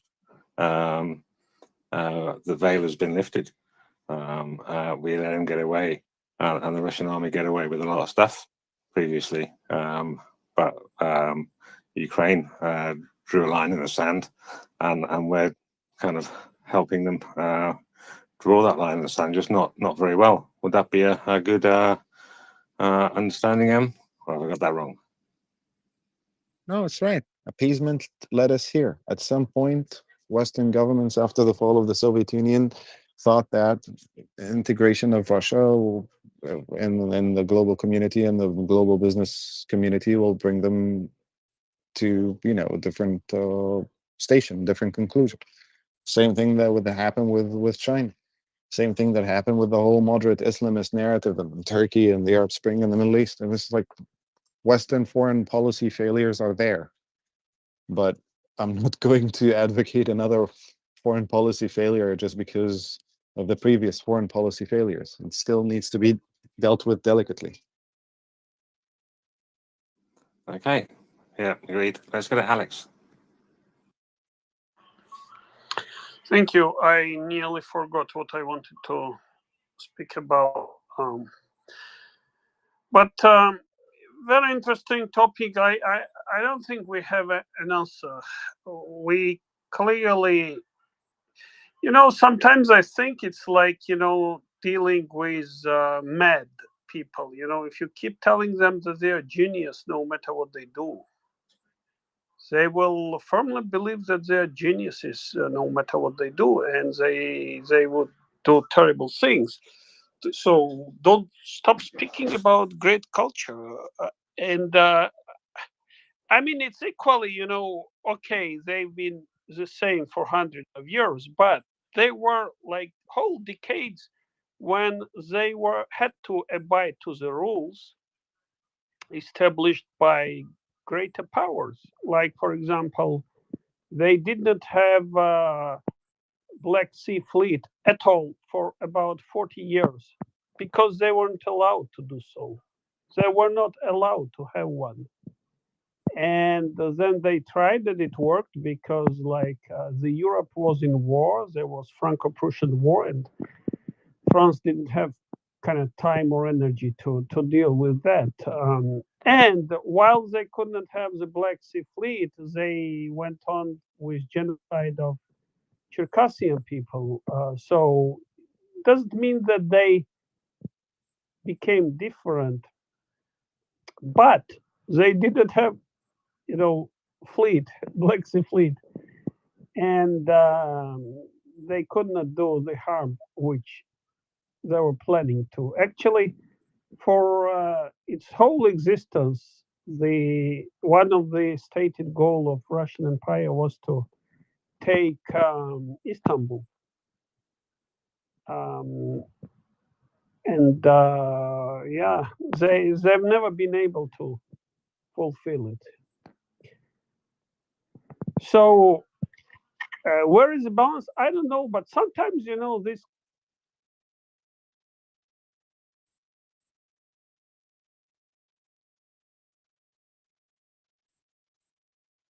somebody was calling. Alex? Yeah, somebody was calling.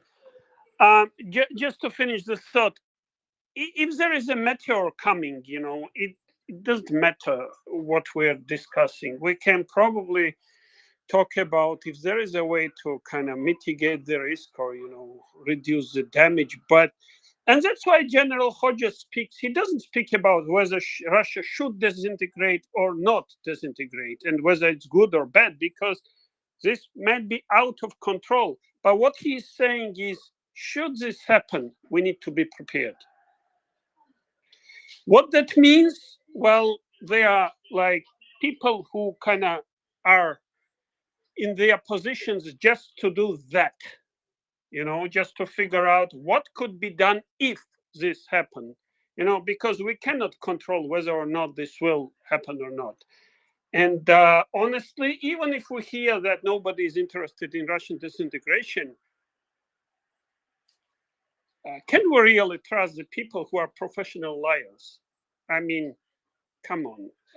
Again, we cannot control. If Russia starts disintegration, there is no force in Earth that will be able to stop that. You know, there is a delusion that, you know, fall of Soviet Union could have been stopped should Putin be in power, based on some crazy legend, you know, that Putin developed himself, or some of his lickers developed for him. But again, you know, it's. I don't think we can control what will happen to Russia. This is almost the run of history. All empires fell apart, and this is what we are seeing right now. It is falling apart. It isn't disintegrated, no matter what we declare, and no matter what we want, or no matter what's in our best interest. All we can do is try to be prepared and try to mitigate the risk. If the building is falling, just stay away from it. If the ship is sinking, just stay away from it. Those are kind of simple rules, but it could be more complex than that. If you can, like, I don't know, seize nuclear sites, well, go for it. I don't know. Again, you know, there are people who are supposed to work on those scenarios. So, yeah, that's basically all I had to say about this. Thanks. Thank you, Alex. I don't think we're in disagreement here. Myself, Alex, and Andrews. The down spiral started in 1905. This is a nation that's trying to play catch up, and they are seeking a national equilibrium without any input to human civilization. And they are angry and they have grievances, thinking that they had been hoodwinked. Essentially, everyone wants to rule the world. Some are better than others, and some go about it in a subtle way. Some observe that subtle way and they think that aggression is the only way that can stop or tackle the subtle way to buy them more time so that they can catch up, but they won't catch up. Technologically, they are more than 50 years behind everyone. And therefore, they have nothing to do except projecting this image of strength, quote unquote, and aggression to make up for their own shortcomings.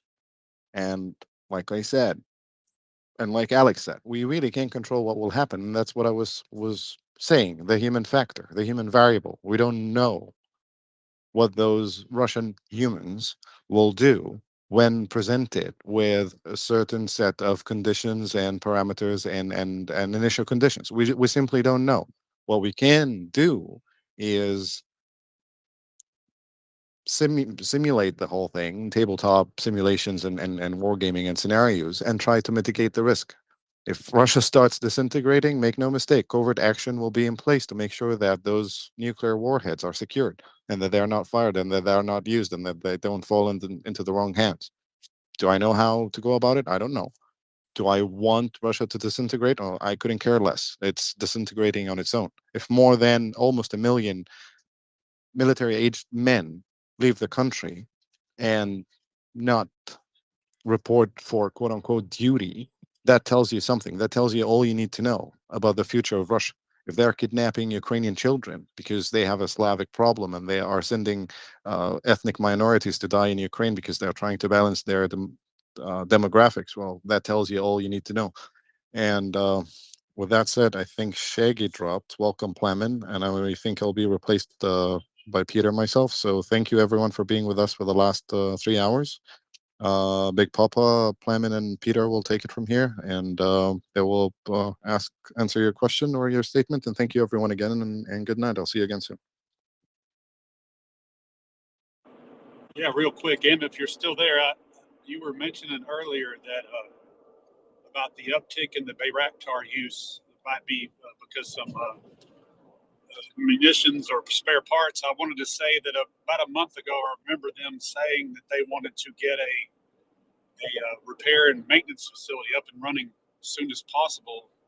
Maybe that could be an indicator that facility is up and running by the Bayraktar company. So hopefully it is, and that's all I had. Thanks.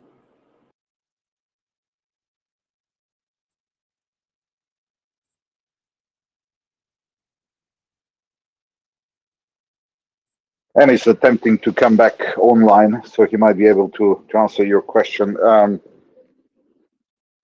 let me just attempt to approve his request. For whatever reasons, it's not coming back.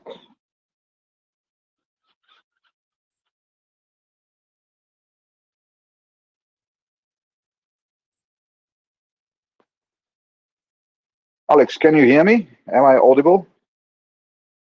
I can hear you, yes. Right, I was just, I have got the Twitter box or something silly happened because I can't approve M to come back as a speaker if he dropped as a host, as a co-host.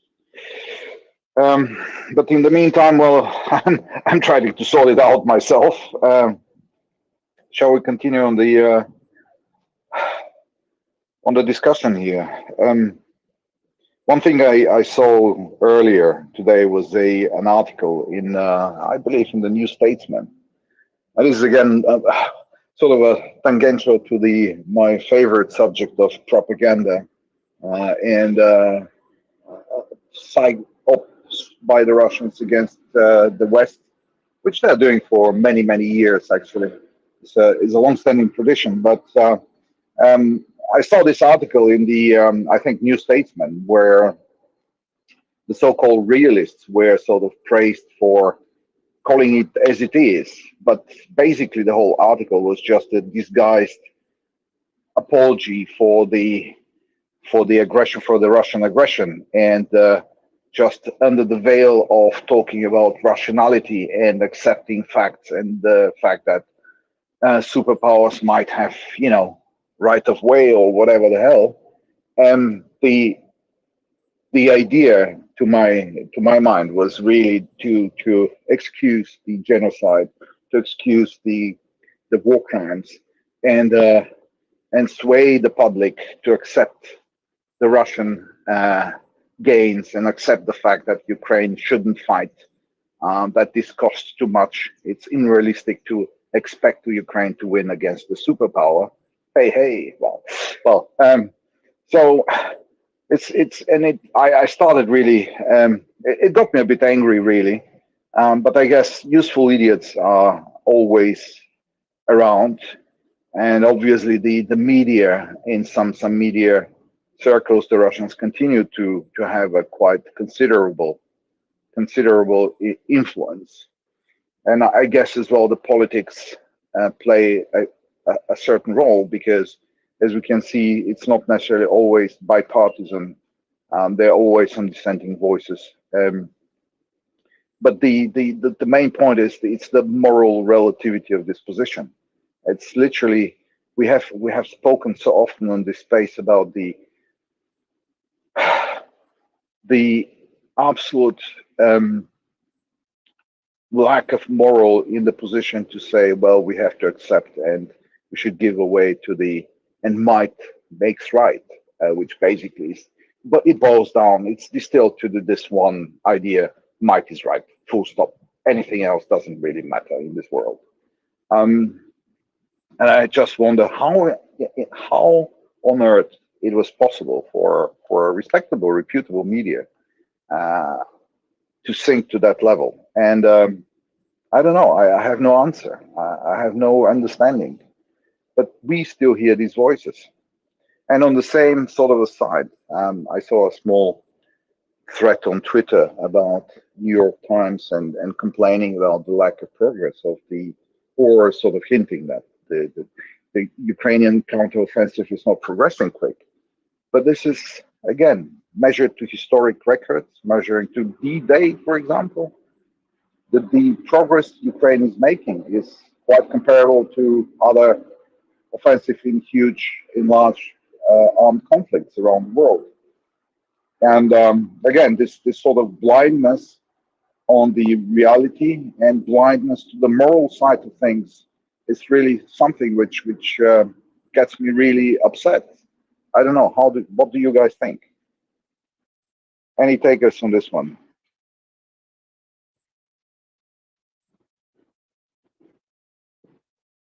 Alex, please go ahead.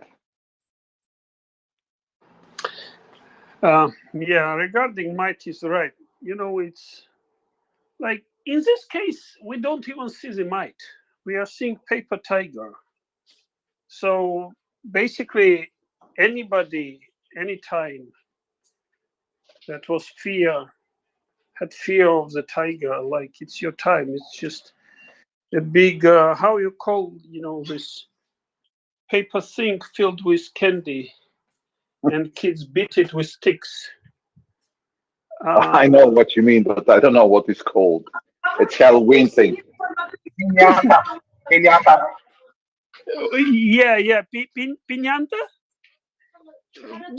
What's the name again? Yeah. Yes, that's right. Yeah, that thing. So yeah, paper tiger with candy inside. Just go for it, beat it. Like, might is not always right.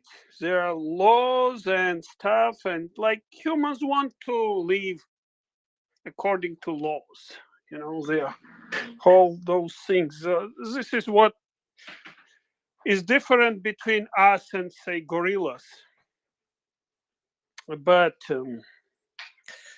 yeah, some do not get it. I guess they are not too far from gorillas. So I fully agree with you, Alex. I fully agree. I was just surprised to still see such type of articles coming out in big media, in as I said, usually reputable sources.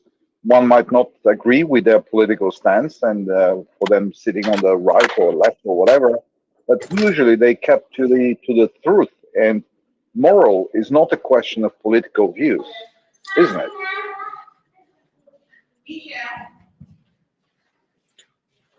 And this is what gets me really, that gets me going. That upsets me.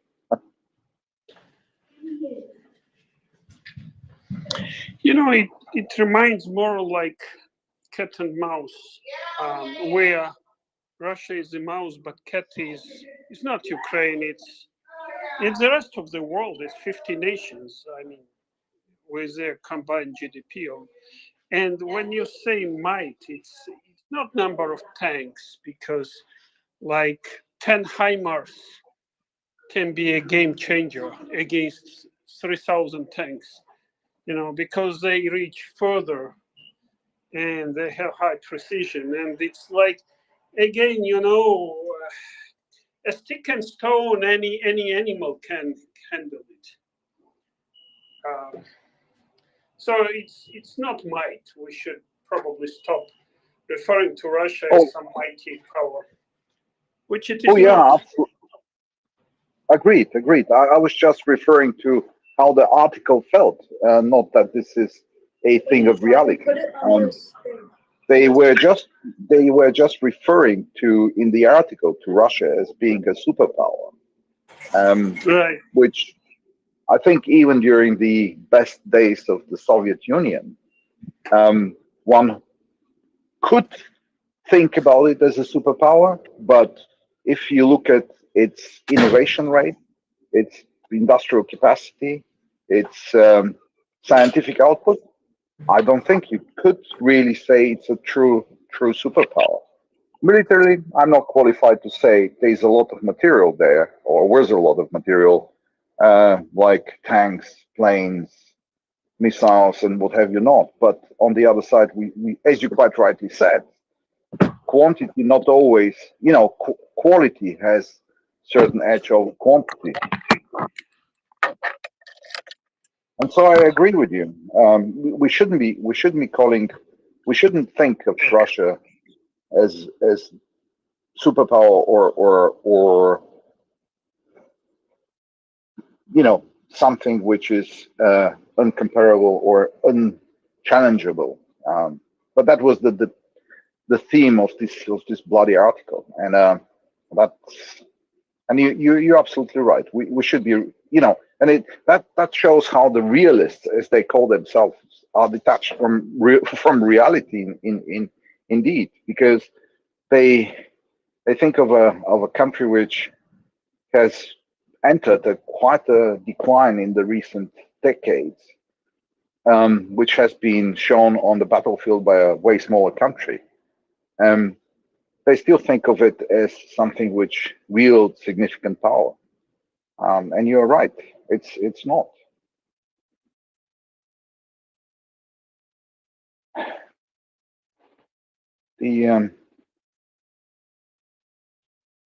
But we should probably look into some other subjects.